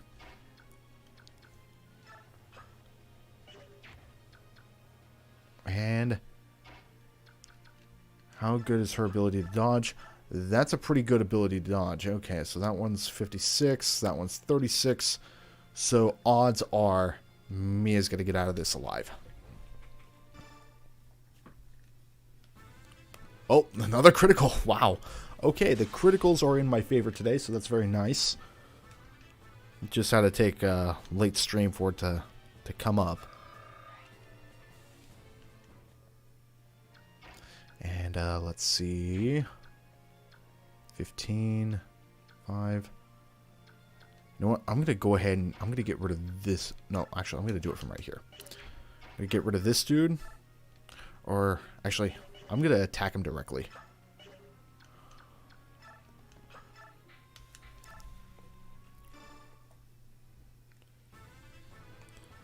Mia's skill advantage will allow her to always strike first. So some of these lower health units that try to attack her directly, they're going to have a bad time because they're just going to get cut down. But it's the ones that have more health that can... Oh, Jesus, really?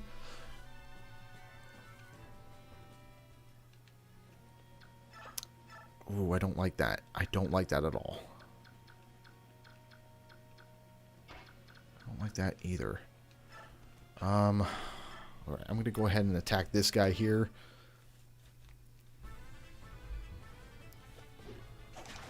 One, it will give Boyd some experience, and two, the fact that Oscar's out there as well. I didn't quite want that. I want him to get back behind Mia.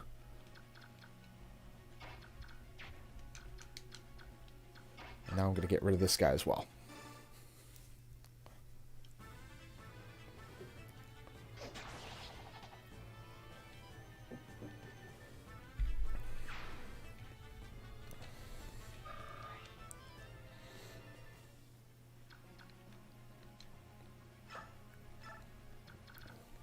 Alright, and just have Ike and Reese left to move, but I really don't want either of them to move, so I'm just going to leave it like this. I'll be right back as this enemy phase plays out, and, well, it's just I'm probably gonna get back before it even becomes my phase.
Alright, I have returned once again.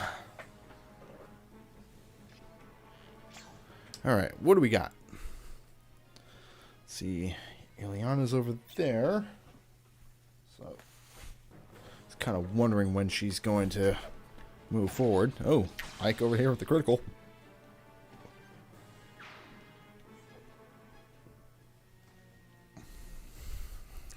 Crits are, but not the level ups. Yep. That's what it feels like right now.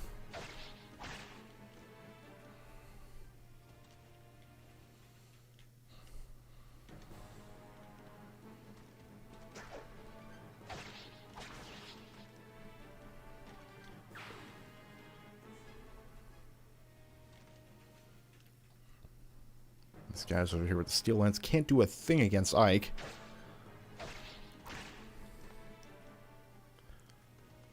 Oh, Fire Emblem Three Houses. That was a pretty good game. I wouldn't call it the best Fire Emblem game I've played, but that was still pretty good. Yeah, I guess Mia's getting out of this one just fine.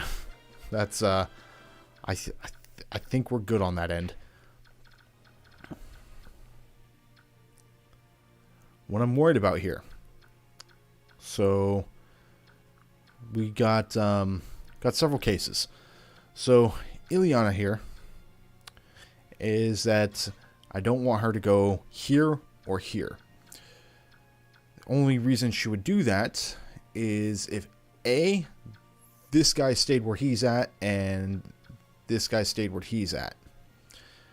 I could theoretically move, kill this guy with Soren, and then move Ike forward, get rid of this soldier here. However, that leaves Soren open to attacks. Let's see, what is, movement is 8, so 1, 2, 3, 4, 5, 6, 7, and 8. And that just leaves me into kind of the same scenario here. So I can't attack from over here. This is one of those. This is a Fire Emblem game that makes sense when it comes to knowing where you can and cannot attack.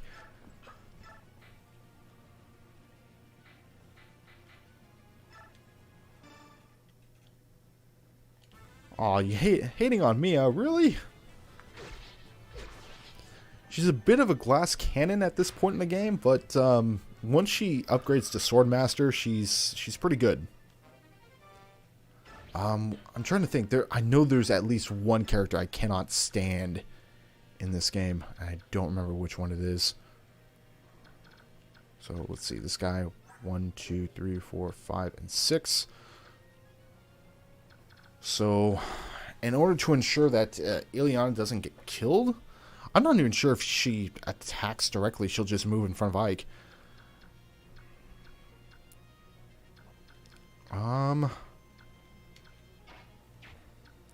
So I'm going to go ahead and... Oh, wait a minute. I know there's a general over here. Right here. This is the general.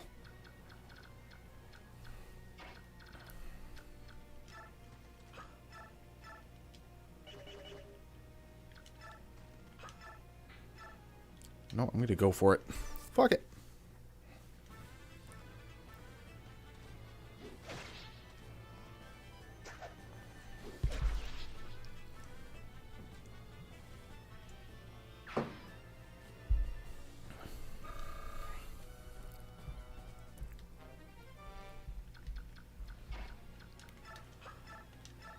Alright, just get rid of this guy here. Another critical. I like how that priest just... His method of dying is, oh, really? Okay. Oh, and he had a red gem. That's going to be useful for selling. Oh, let me just make sure here. Okay, so... Oh, these guys both have javelins, so they're extra dangerous. Okay, so this guy, movement of 8. So 1, 2, 3, 4, 5, 6, 7, and 8. And this guy, 1, 2, 3, 4, 5, 6, 7, 8.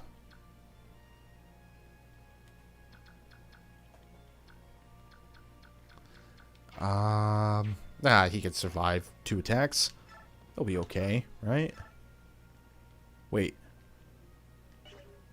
Oh, that's an Iron Lance. I'm like, wait, what? I should be able to get two strikes from a distance there.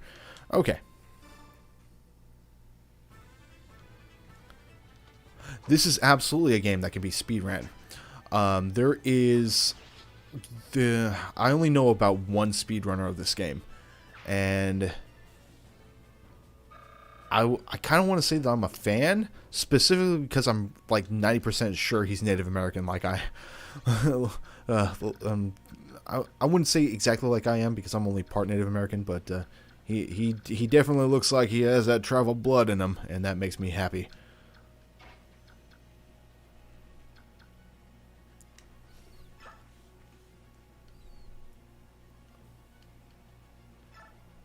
Alright, I am gonna go after this guy. I'm gonna see what Ileana does.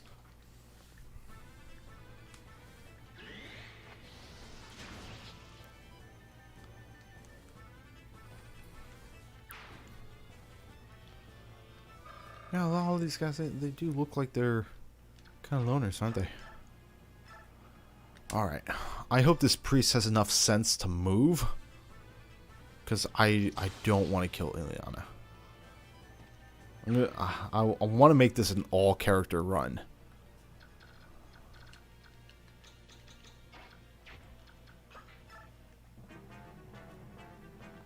Aw, and he's just going to go all the way over there and heal up? Really?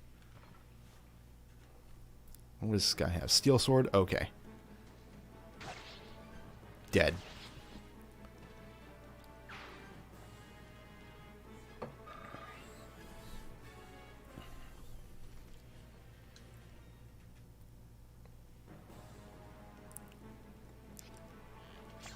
Yeah, not gonna do a damn thing. Or at the very least, I hope Ike doesn't kill any of these guys.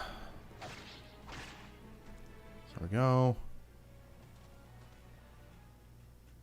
Don't kill. Oh, that's gonna be a 2-hit for sure. That's an Iron Blade.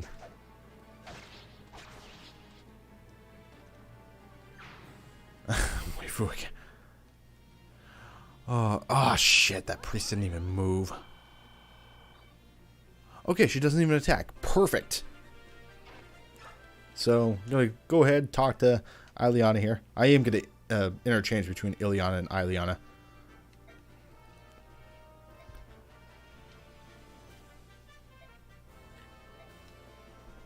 The most sickly of mages, and definitely the most hungry. There's a conversation between her and another mage, or at least I think it's another mage, where she pretty much is gonna eat that person out of house and home.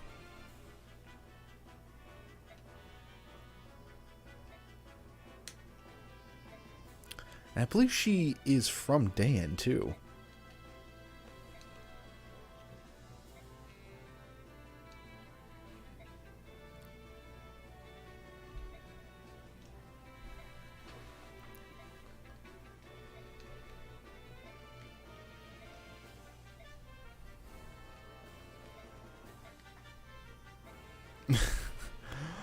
Oh, and you know, like, you mentioned romance options in Fire Emblem games, and as fun as it was in the older Fire Emblem games, where it was sort of hinted at but never explicit. In later Fire Emblem games, it's definitely explicit, and I never liked that. It just kind of took away from it took away from the gravity of the characters.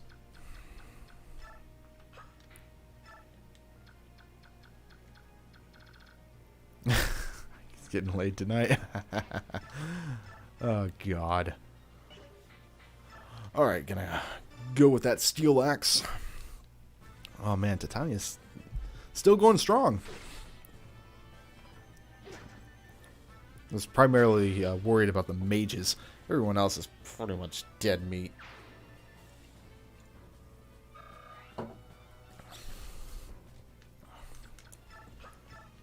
Uh-oh. I seem to be getting a text message. Who likes me? Oh, that's my brother. My brother likes me. That's Hashtag or r/suddenly gay.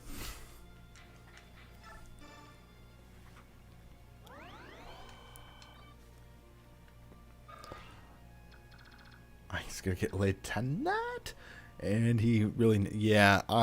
Ike is one of those guys. He's pretty much swimming in pussy, but he doesn't give a shit.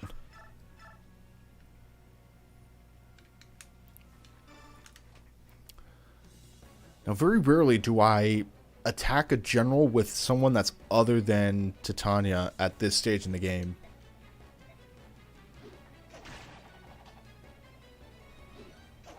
This just looks like a good opportunity to get some wax in.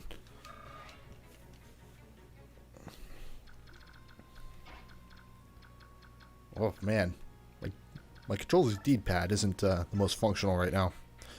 Oh, perfect. Oh wait, I think I should have enough to be able to survive 2 assaults in case something misses.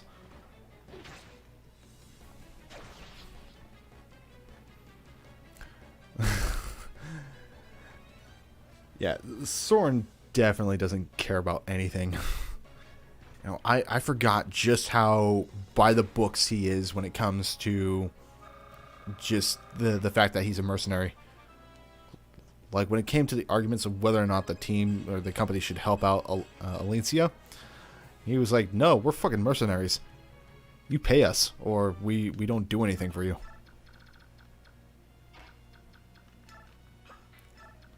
And what does this guy have? This guy has an iron sword. Let's see.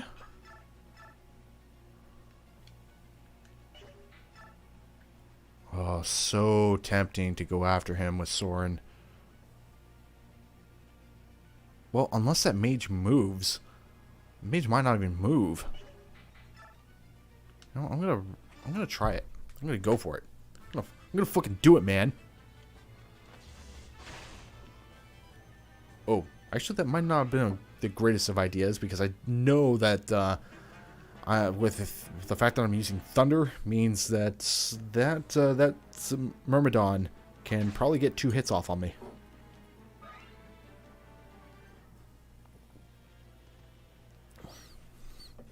But on the plus side, this archer is still going after Ike. God damn. Oh, okay. We're good. Everything's fine. I just smacked him. He didn't actually cut him down. He just smacked him with the flat of the sword.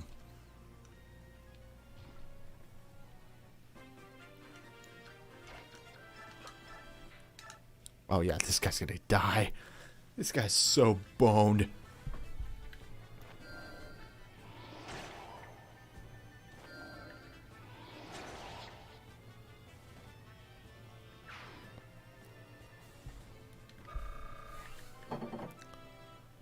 Alright, let's see. Level 14. Okay, pretty good.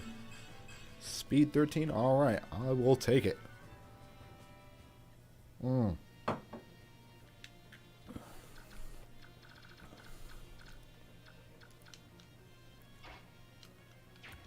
See, okay, those guys are just using iron lances, so they're gonna be bullied to death, essentially.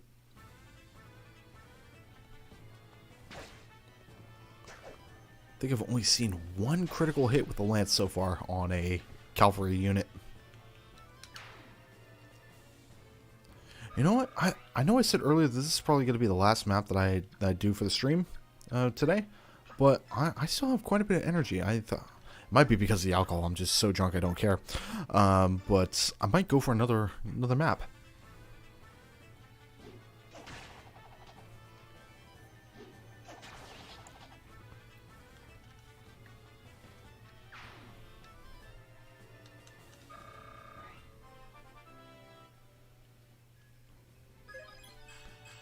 Alright, good. Level 16. Awesome.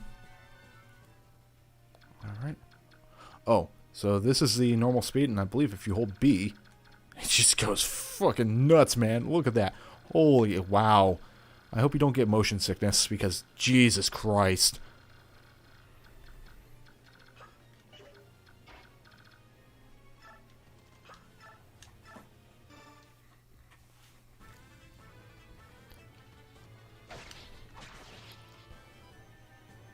And that poor priest.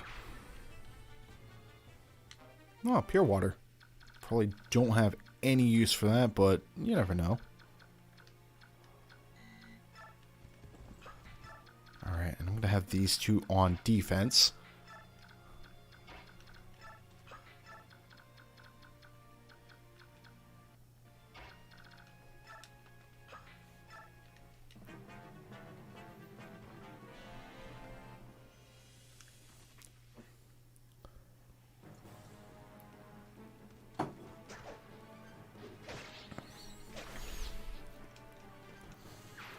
And I'm pretty sure if you route the entire map before the allotted turns have expired, then you just go on with the next chapter.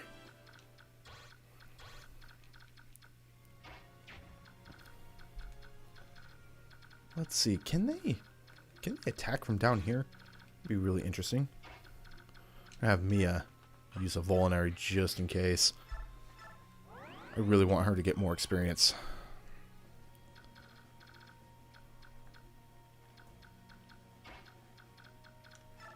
Can Reese reach all the way down there? Yes, he can.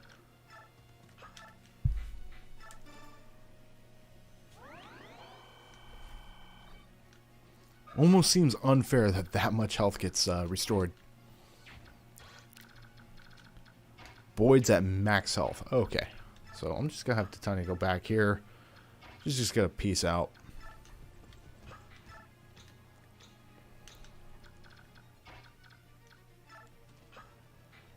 The guy just phased into existence in the world place.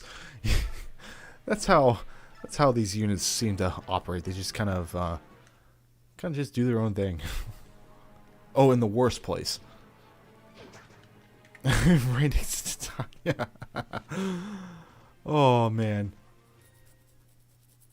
Just kind of, this guy just kind of came in, like, "Hey guys, how's it going?" Not noticing that there's a ginger that's about to rip him to pieces. Oh. Well, if I had to just earn 1 experience points, I'm happy that it was in defense.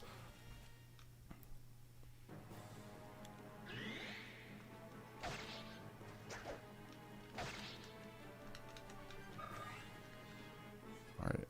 Okay, that guy's going down. Excellent.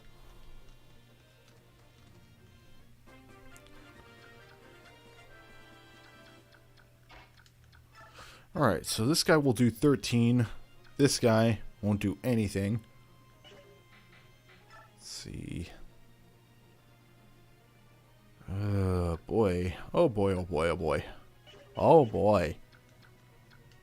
Actually, the beer's starting to get to me just a little bit. Alright, let's see how Thunder fares. I think I've only had Adept kick in once throughout this entire time.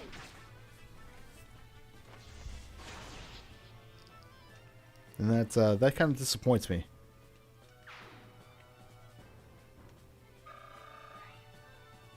Then, gonna have Ike just, I'm not even gonna, let's see. I'm not gonna do shit against this guy. I'm just gonna leave him right there.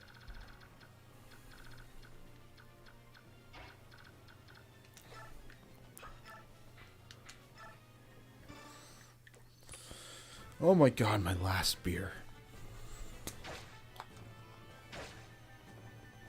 I still have vodka, though. But I like making that into mixed drinks. I don't like drinking vodka straight out of the bottle. I tried that once, and that was a bad idea.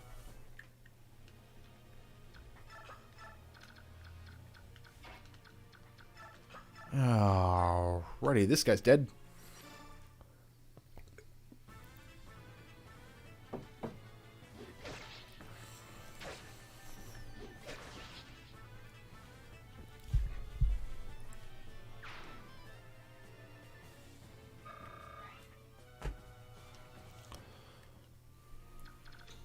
Alright, who do we have left? So we got Mia over here.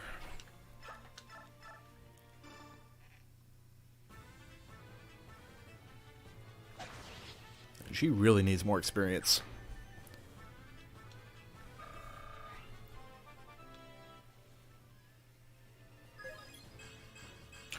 Oh, that's basically best case scenario right there. Granted, I would, the absolute best case scenario is if health went up as opposed to magic resistance, because I don't really need that. But it is what it is. Alright, these two are left. Yeah, okay, yeah. Go after Ike, and then we will laugh at your misfortune later.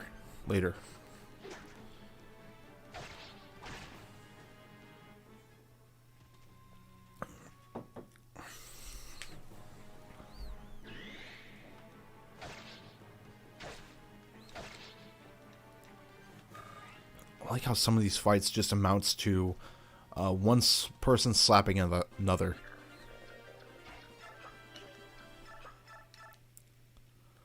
You know what? I am going to use Thunder. I'm going to get that magic skill up.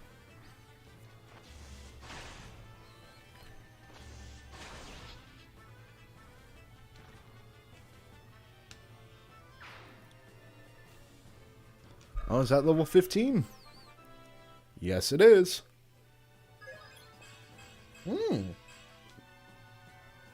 Pretty good.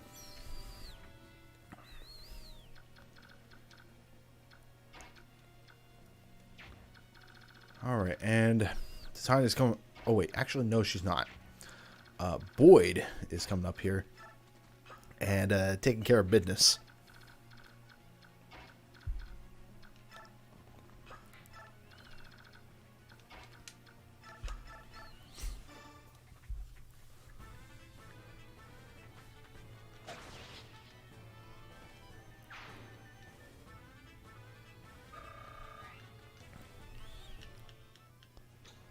See, Ike is okay over there, so it's just these three.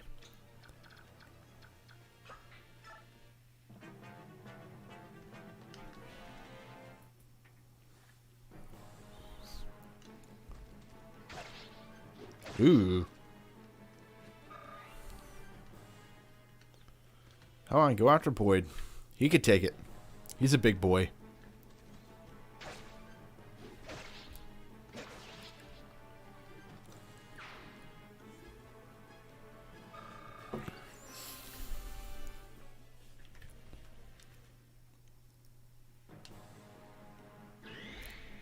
Just hoping that her critical hits kick in. Critical hit on Vantage is basically a free KO, or free experience. Oh, this is not good. Oh, okay, this is actually the end. Okay, wasn't paying attention.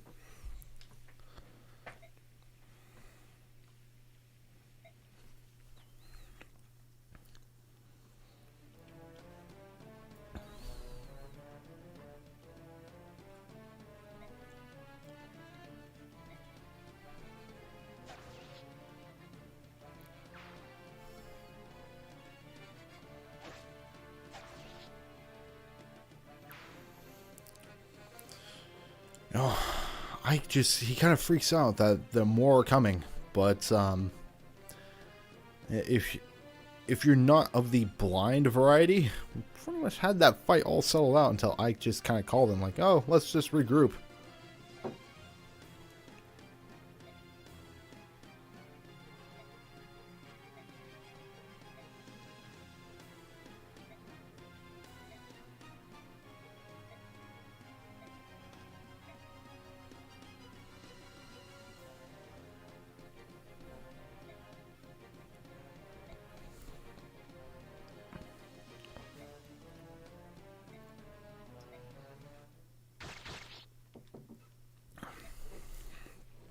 Perfect timing.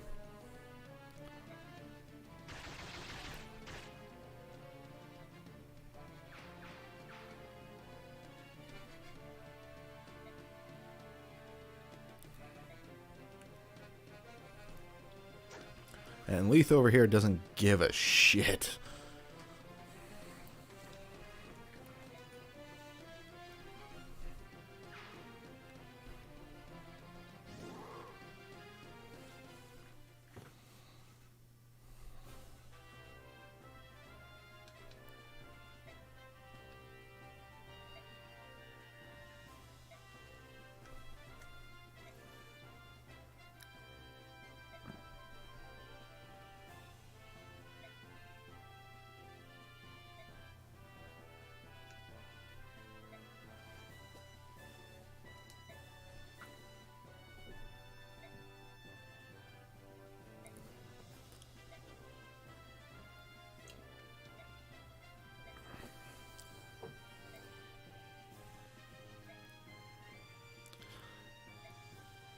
And of course, more drama just behind the scenes. Just a couple of characters being dickheads.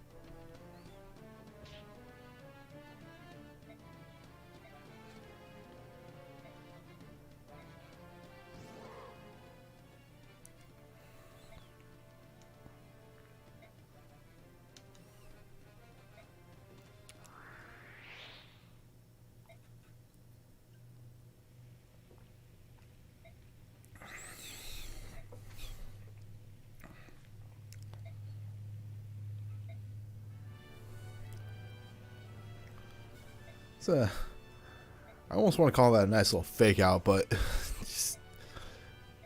just adds to the drama, basically.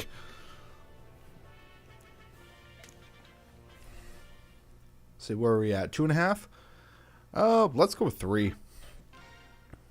I mean, the next one isn't that bad, but there is a bunch of sand that's gonna kind of impede the ability to get things done.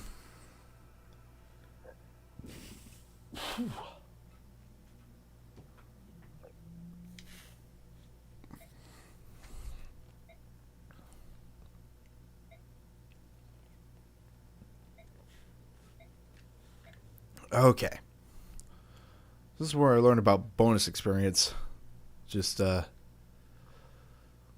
it's a nice little spreadsheet of what's been going on.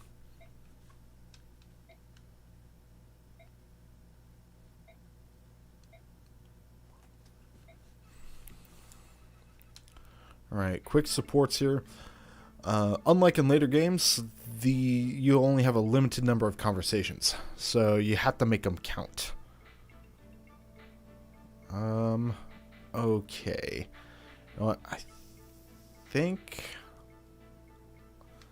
I'll do a conversation with Ike and Soren, and then Ike's next supports will be with Mist only, because that will be the most helpful later on.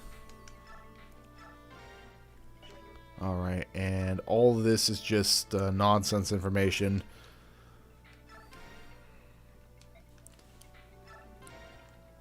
Just getting to know the characters a little bit.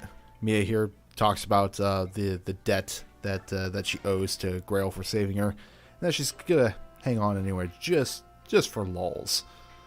Alright, still only at 45 bonus experience points left, so that's kind of moot. Okay, where are we at in terms of durability of things? Yeah, I'm gonna get Oscar another. Oh, I'm gonna put the soldier band in there. I think isn't soldiers soldiers are the most balanced in terms of growth. So I might give that to the Mist. Might. I kind of want to give it to Mia. She can use the extra defense. As a matter of fact, I'll go ahead and do that. But first off, I'm gonna sell that red gem. Oh wait, do I? Okay. There we go.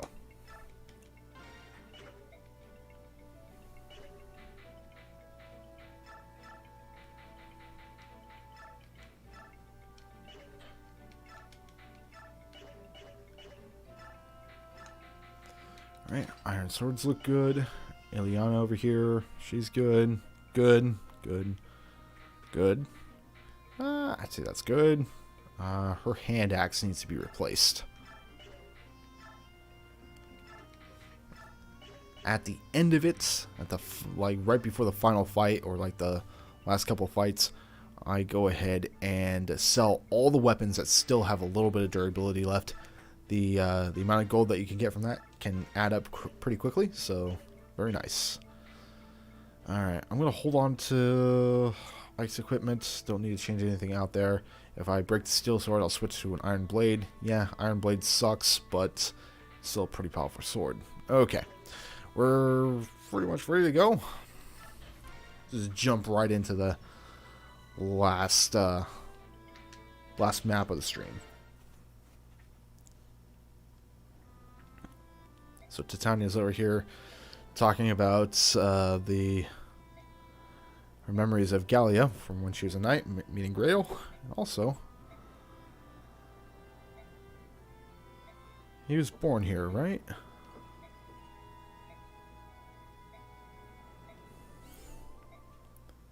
Yeah, so Ike was in fact born in Gallia, I believe.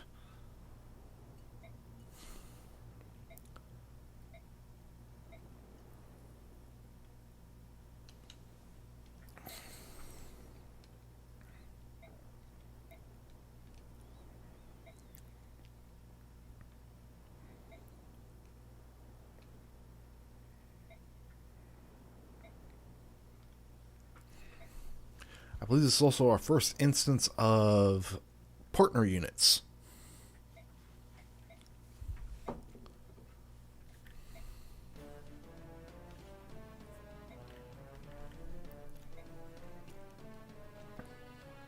Oh wow, beer number 5 is almost done already. And I'm not even sure how I'm even remotely coordinated at this point. Okay.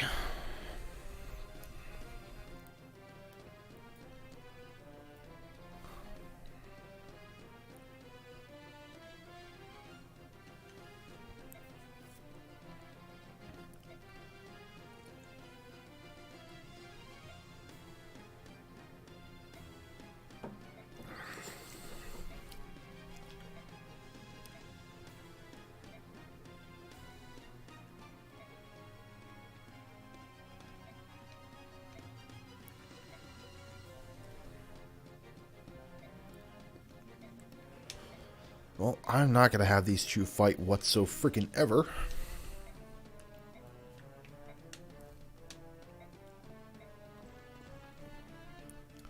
Okay, so gonna do some repositioning here. Get Titania in the back.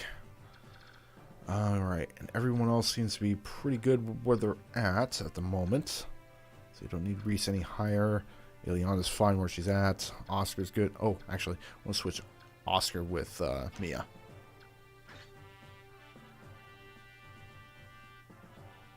You've done so many streams, you've just forced your tolerance through. I want to argue that, but on one hand, I agree. On the other hand, that worries me. Because I'm still lucid enough. I really don't want to have this tolerance, so.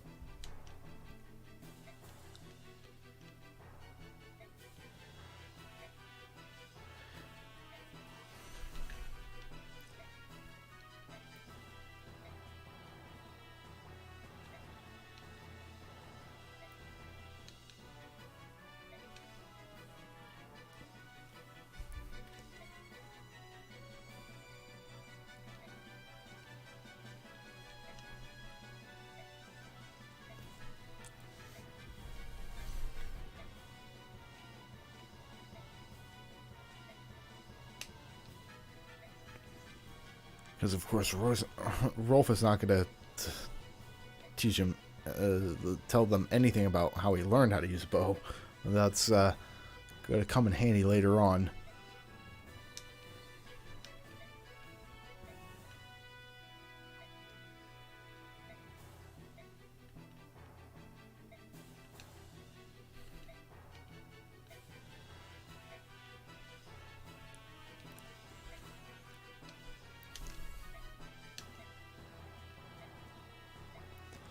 Okay, here we go.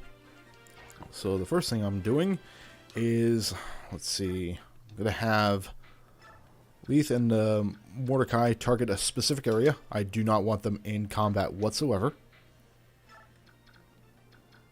And let's see. For all the frontline soldiers,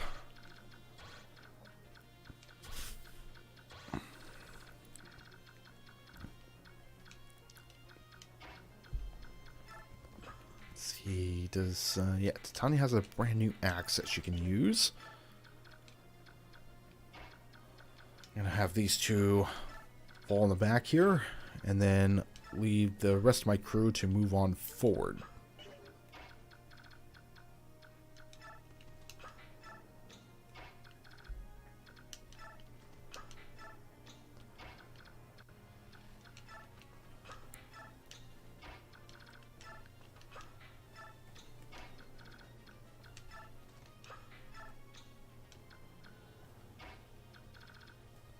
Command, sit in the corner and don't steal the experience. Yeah, that's basically the justification for this. I mean, these two are great and they're very helpful, but they take experience, and experience is needed. I'm having Ike stay up here as well because Marcia is going to come in as well, and she is going to be a recruitable unit. So don't want her to spend too much time flying around.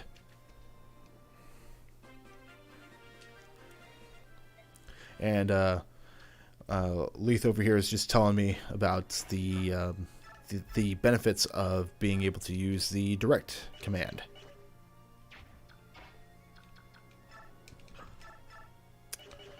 Well, I'm going to go ahead and use Rolf to do a little bit of damage, get him some experience points. Not going to be much, obviously. Ooh! You know, that's, I'm a little surprised that happened, but it's a welcome one. Have I tried Nomad's Cry? No, what is that?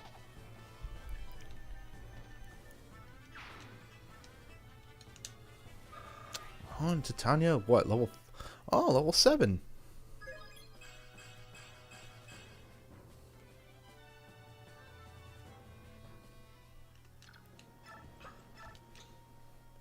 Okay, here we go. I want to have, let's see, I want to have Soren go after at least one of these guys. Okay, there we are. Soren doesn't give a fuck, man. Really glad I gave him Thunder.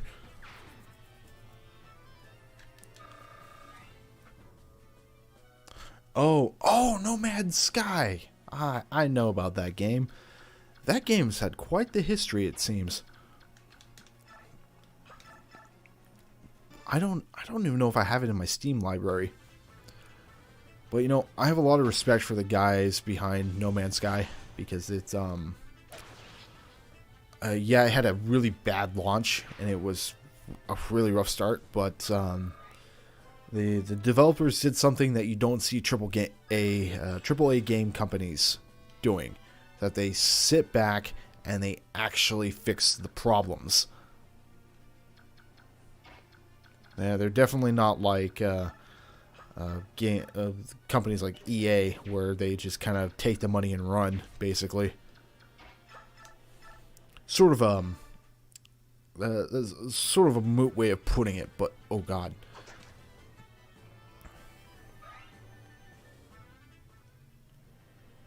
I'm just gonna trap this this Myrmidon between between units here. Let's make sure he doesn't go anywhere.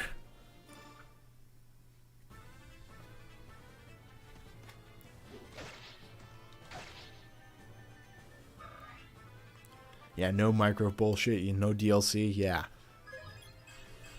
The only time I think DLC is something that a person should pay for is if the DLC itself is so substantial that it warrants the additional price.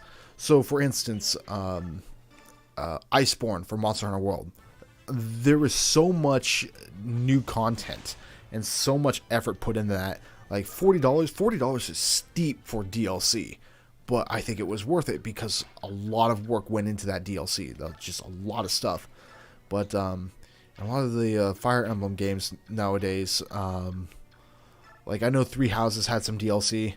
I don't think it was quite worth the price tag, but it was probably just enough to warrant the additional cost.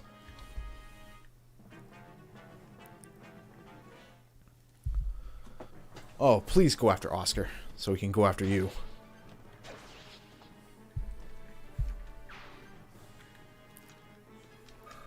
Is Oscar level 18 now? Yeah, 18. 3 more levels until he is a Paladin.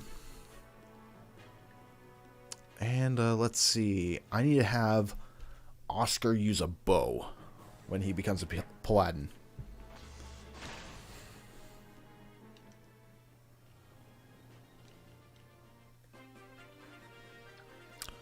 Oh wow! I didn't think. Ike or Titania had this many.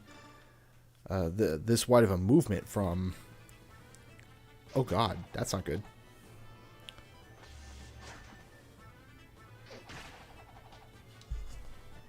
Oh, I think that might be a free kill for Rolf.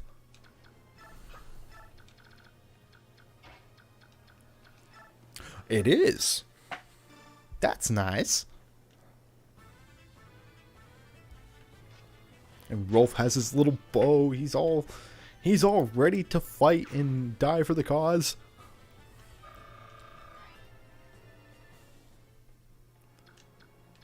Oh, actually.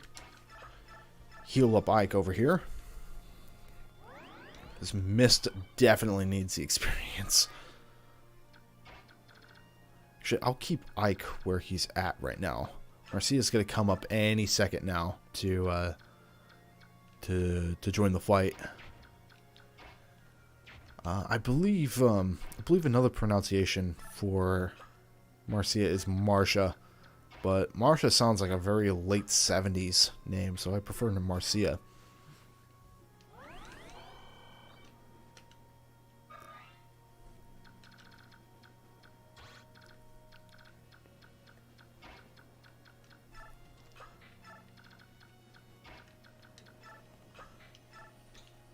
Yeah, the name of Rolf just makes me think of Ed, and absolutely, I'm so on board.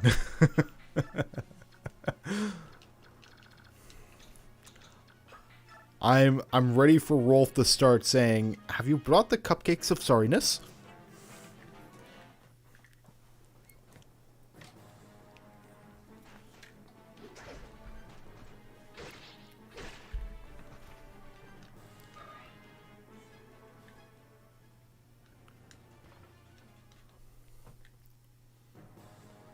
Ooh, okay. I don't think Boyd's going to be able to make this a kill. But, yeah. Okay. That's alright. Whatever doesn't get killed is... Oh, shit! I just... Okay. I accidentally... Okay, we're good. God damn. That almost made me shit a brick. I'm like, I'm not feeling that something weird's gonna happen here pretty soon there, folks.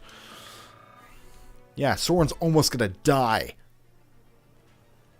Alright, and here's Marcia.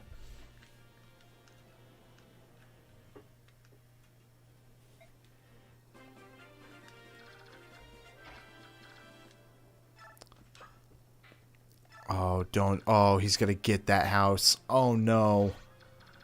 Oh, I don't want him to get the house. No. Oh, can I get him? Yes. Okay. So go ahead. Get Rolf some experience.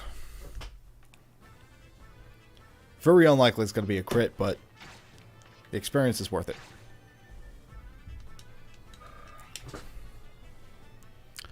I should have... Actually, in hindsight, I should have had Ike go up and do some things.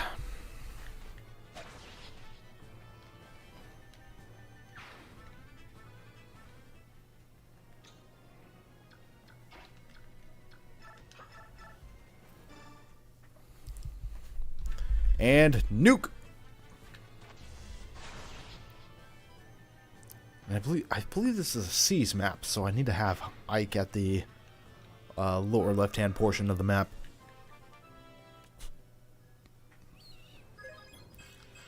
And Soren's strength goes up, which is kind of rare.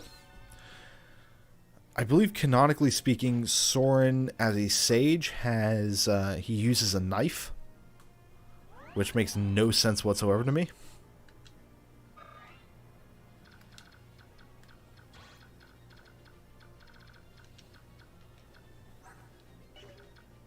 All right, 41, 13, 27.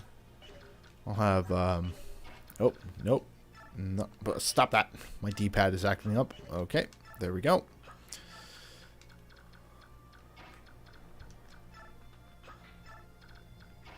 And I think the Scallywags of the Sea are supposed to be coming up here pretty soon.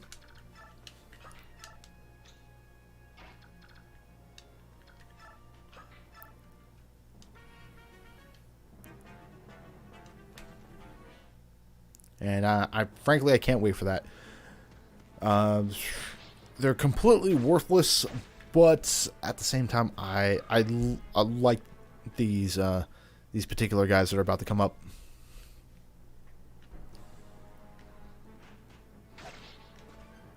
Oh, damn it.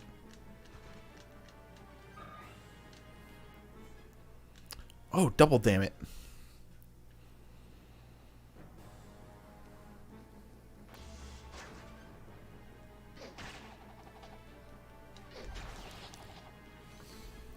Yeah, unfortunately, I'm gonna lose one of those houses.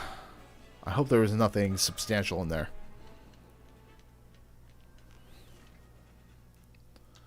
Oh, I'm a dumbass. Should have left Boyd with the hand axe. There it goes. Fuck.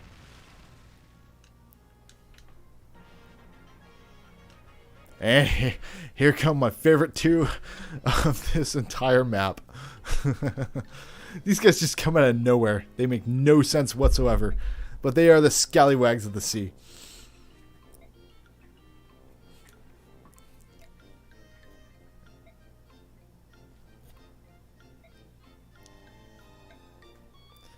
Humans hunting humans here in Gallia. When Brenny's beer, Shetty Pete is going on.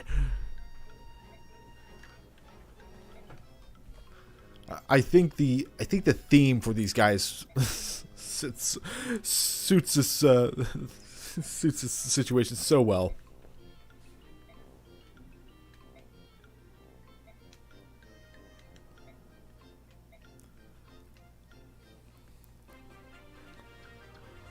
All right, these guys aren't going to really be doing much of anything.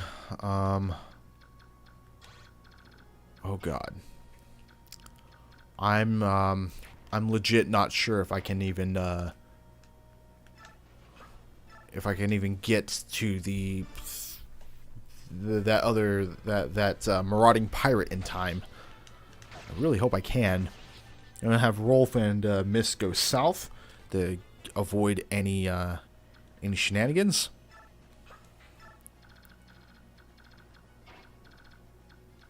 Oh, actually, this guy's still alive, so I'm going to make sure he dies first.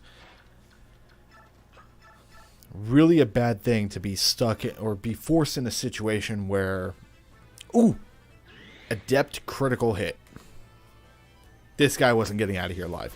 But as I was saying, it would be a bad thing to do, to put a character in a situation where you have to compensate. Otherwise, you risk losing that character. So with that particular baddie gone, I can move my units to south here. And let's see, I'm going to have Reese heal Mia.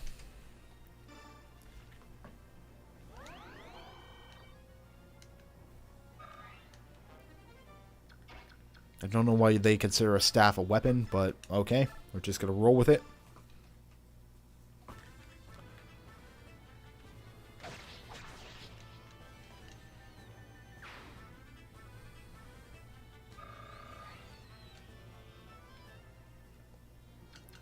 Let's see.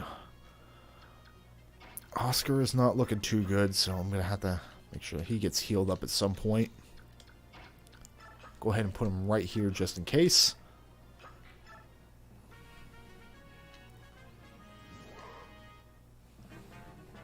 At the very least, the Oh, here we go.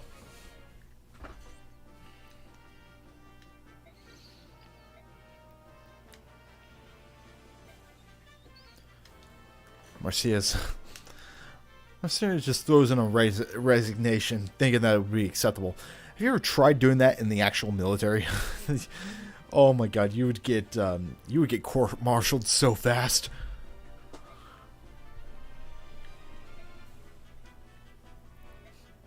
But Marcia is quite the character. She's one of my favorites.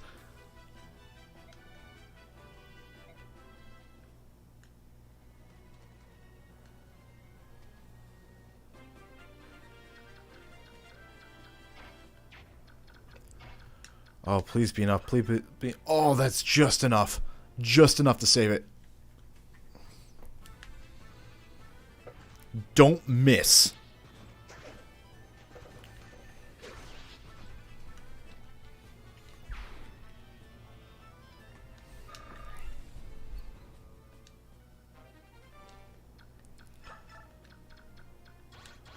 Alright, and these guys should be relatively harmless, I think. I'm gonna have Marcia go south over here just to help out the rest of the gang. Also gonna have Ike go down there too. Let me just, yeah, it's a seas map, so he has to be the one to complete the actual map.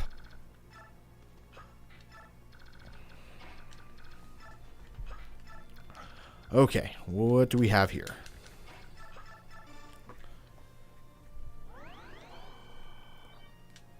And Reese levels up to level 8?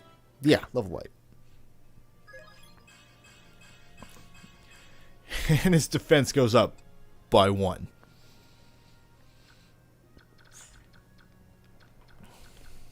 At least the benefit of having this kind of crew down here is that, oh jeez, that's a very low hit rate. It is that they get the experience needed to really level up. And this is I really want these guys to level up really soon. There's going to be a couple of maps here, and one of which the Black Knight appears, and it's going to be chaos. Actually, I'm going to put Soren right here. Unlikely this will hit, but you never know. Yeah, didn't think so.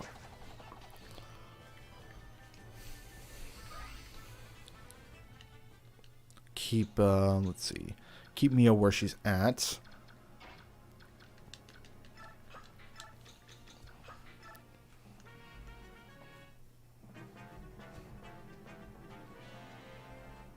Ooh, okay. Talking about javelins now. At least they have a low hit rate. Opinion on her brother. Oh my god. Oh man. Marcia is great. Her brother might be just as great, if not better. Just because of how... if it's not for the fact that her brother is just as wild as she is, the two of them together is so much fun. I like the fact that he's known as Chowderhead. It makes me smile.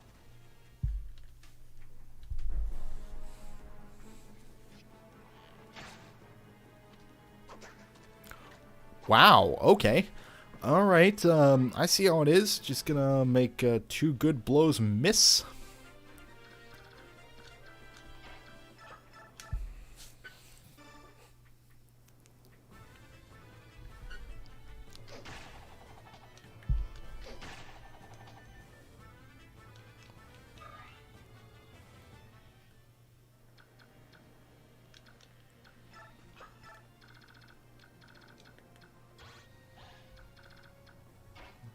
Alright, let's get the rest of the team down here.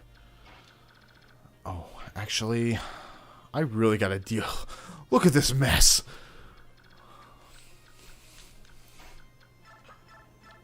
No, I'm gonna use wind. I didn't. Oh wow, that's enough to 2-shot. Soren's become a speedy boy.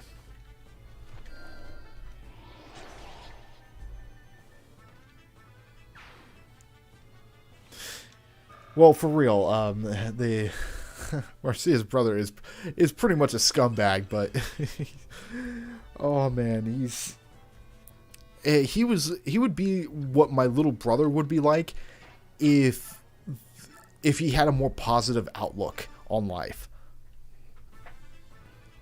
Oh, there's the critical hit that I've been wanting for the last 5 turns. Oh, is this level 18? Yes, it is. Oh, what?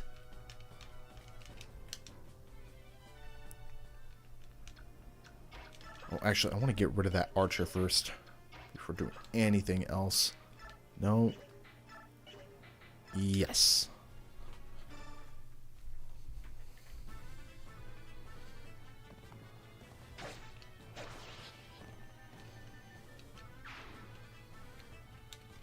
And Oscar level 19?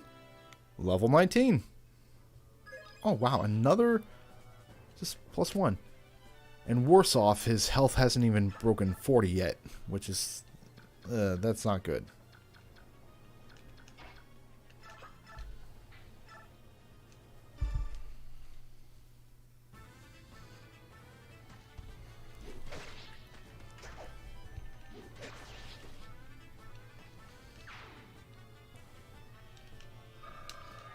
And Boyd is, yeah, still level 18. Okay. This guy just has an Iron Lance. He's no threat. Or at least I think he's no threat. Alright, have Reese come in with the healing. Basically the mercy of this game. Well, up until Mist comes into her own. And then he's pretty much going to be obsolete. Which kind of sucks because it's, Reese is a good character.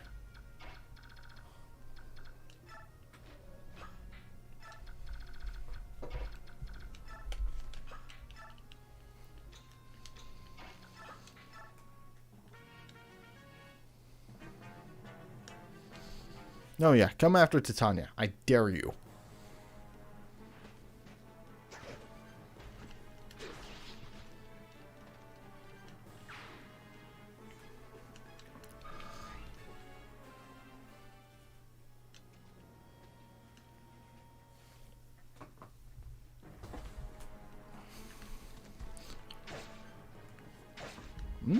Only 2 HP left? That sounds like a job for Soren.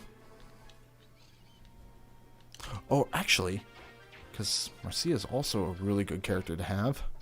Let's see, what can she do? Probably jack and shit, but it's worth a try. Hey!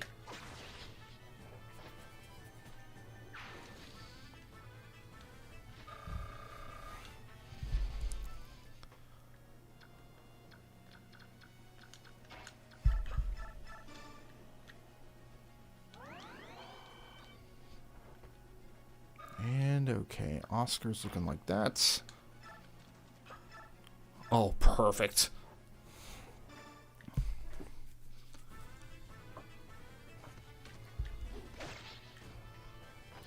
Actually, I probably should have used a steel axe for that.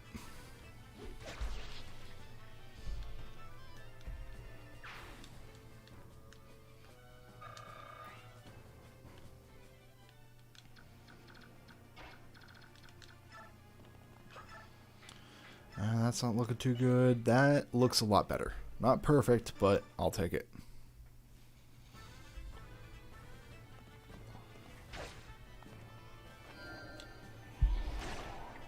Oh! Enemies getting pretty good luck with the misses. Or the dodges, technically.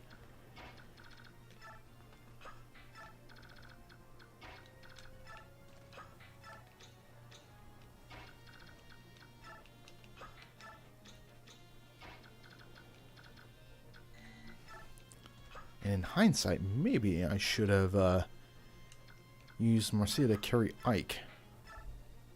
Oh. Don't need to worry about that. Items. Okay. Visit.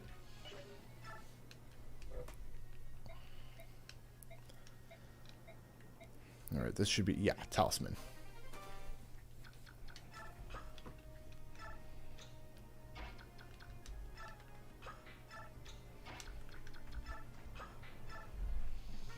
And I forgot that these two are just hanging out in the corner.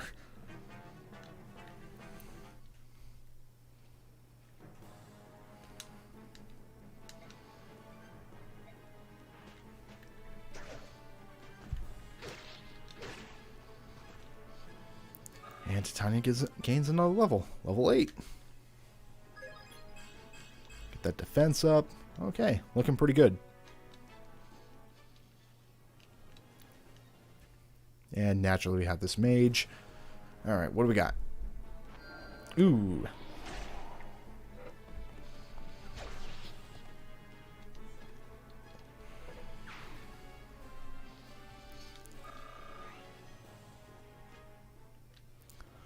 Let's see. Can Mia go in and just deal with this dude?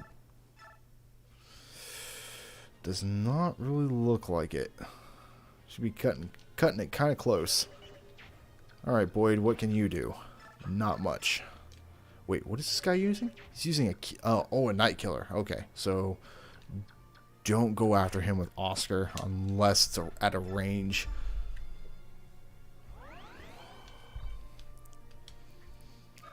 All right, let's see. Oh, who knows? Maybe there'll be a critical hit. It won't be a killing blow, but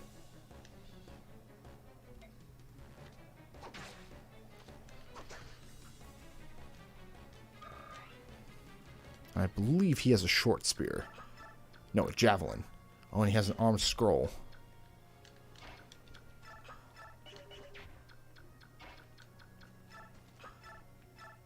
Let's see.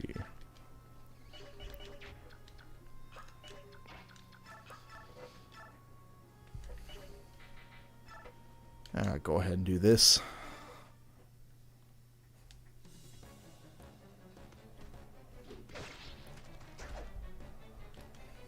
And Boyd, let's see, level 19? Level 19, great. Strength and skill, I think the skill really needs to go up, but, you know, not awful.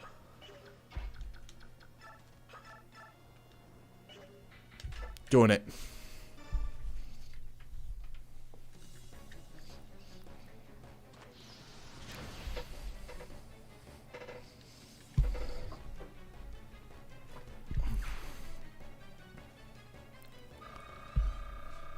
See, 15? Oh, 18. Wasn't keeping track.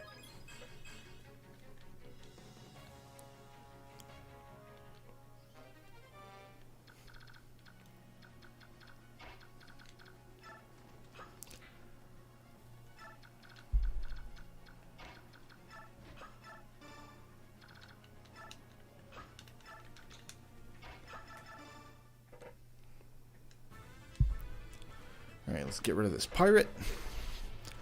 Now, I've looked up several times. Unfortunately, you cannot recruit this guy. He's just a secondary boss. It just shows up out of nowhere, and he goes back. He dies just as quickly.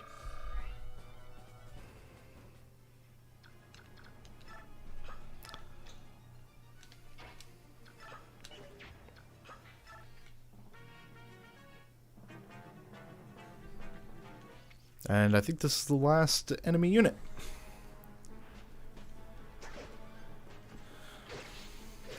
As messed up as the Venom Axe is, at least has a very low hit rate.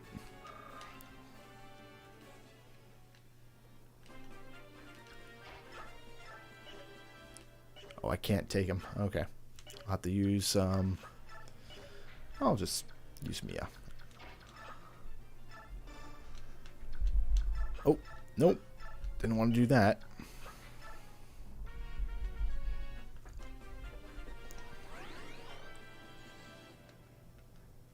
Alright, let's seize and clear the map. And from here, I'll just give a rundown of what happens. Is that King Caneus gives us some money, but he cannot assist us in our aid for defeating Dayan, since there's a whole lot of political issues with the Laguz nations helping the Bayork nations. It would just it would look bad on him. But he does give us some money to fund our journey to Benyon, so we can get aid of the apostle there. So we will be making our way back to Crimea to make our way to Banyan. But aside from that, that's where I'm going to end it for today. Tomorrow, I believe, is Pokemon Coliseum, 6 p.m. Pacific Standard Time, and I hope I see you there. So, you all have a fantastic evening. Take care, everyone.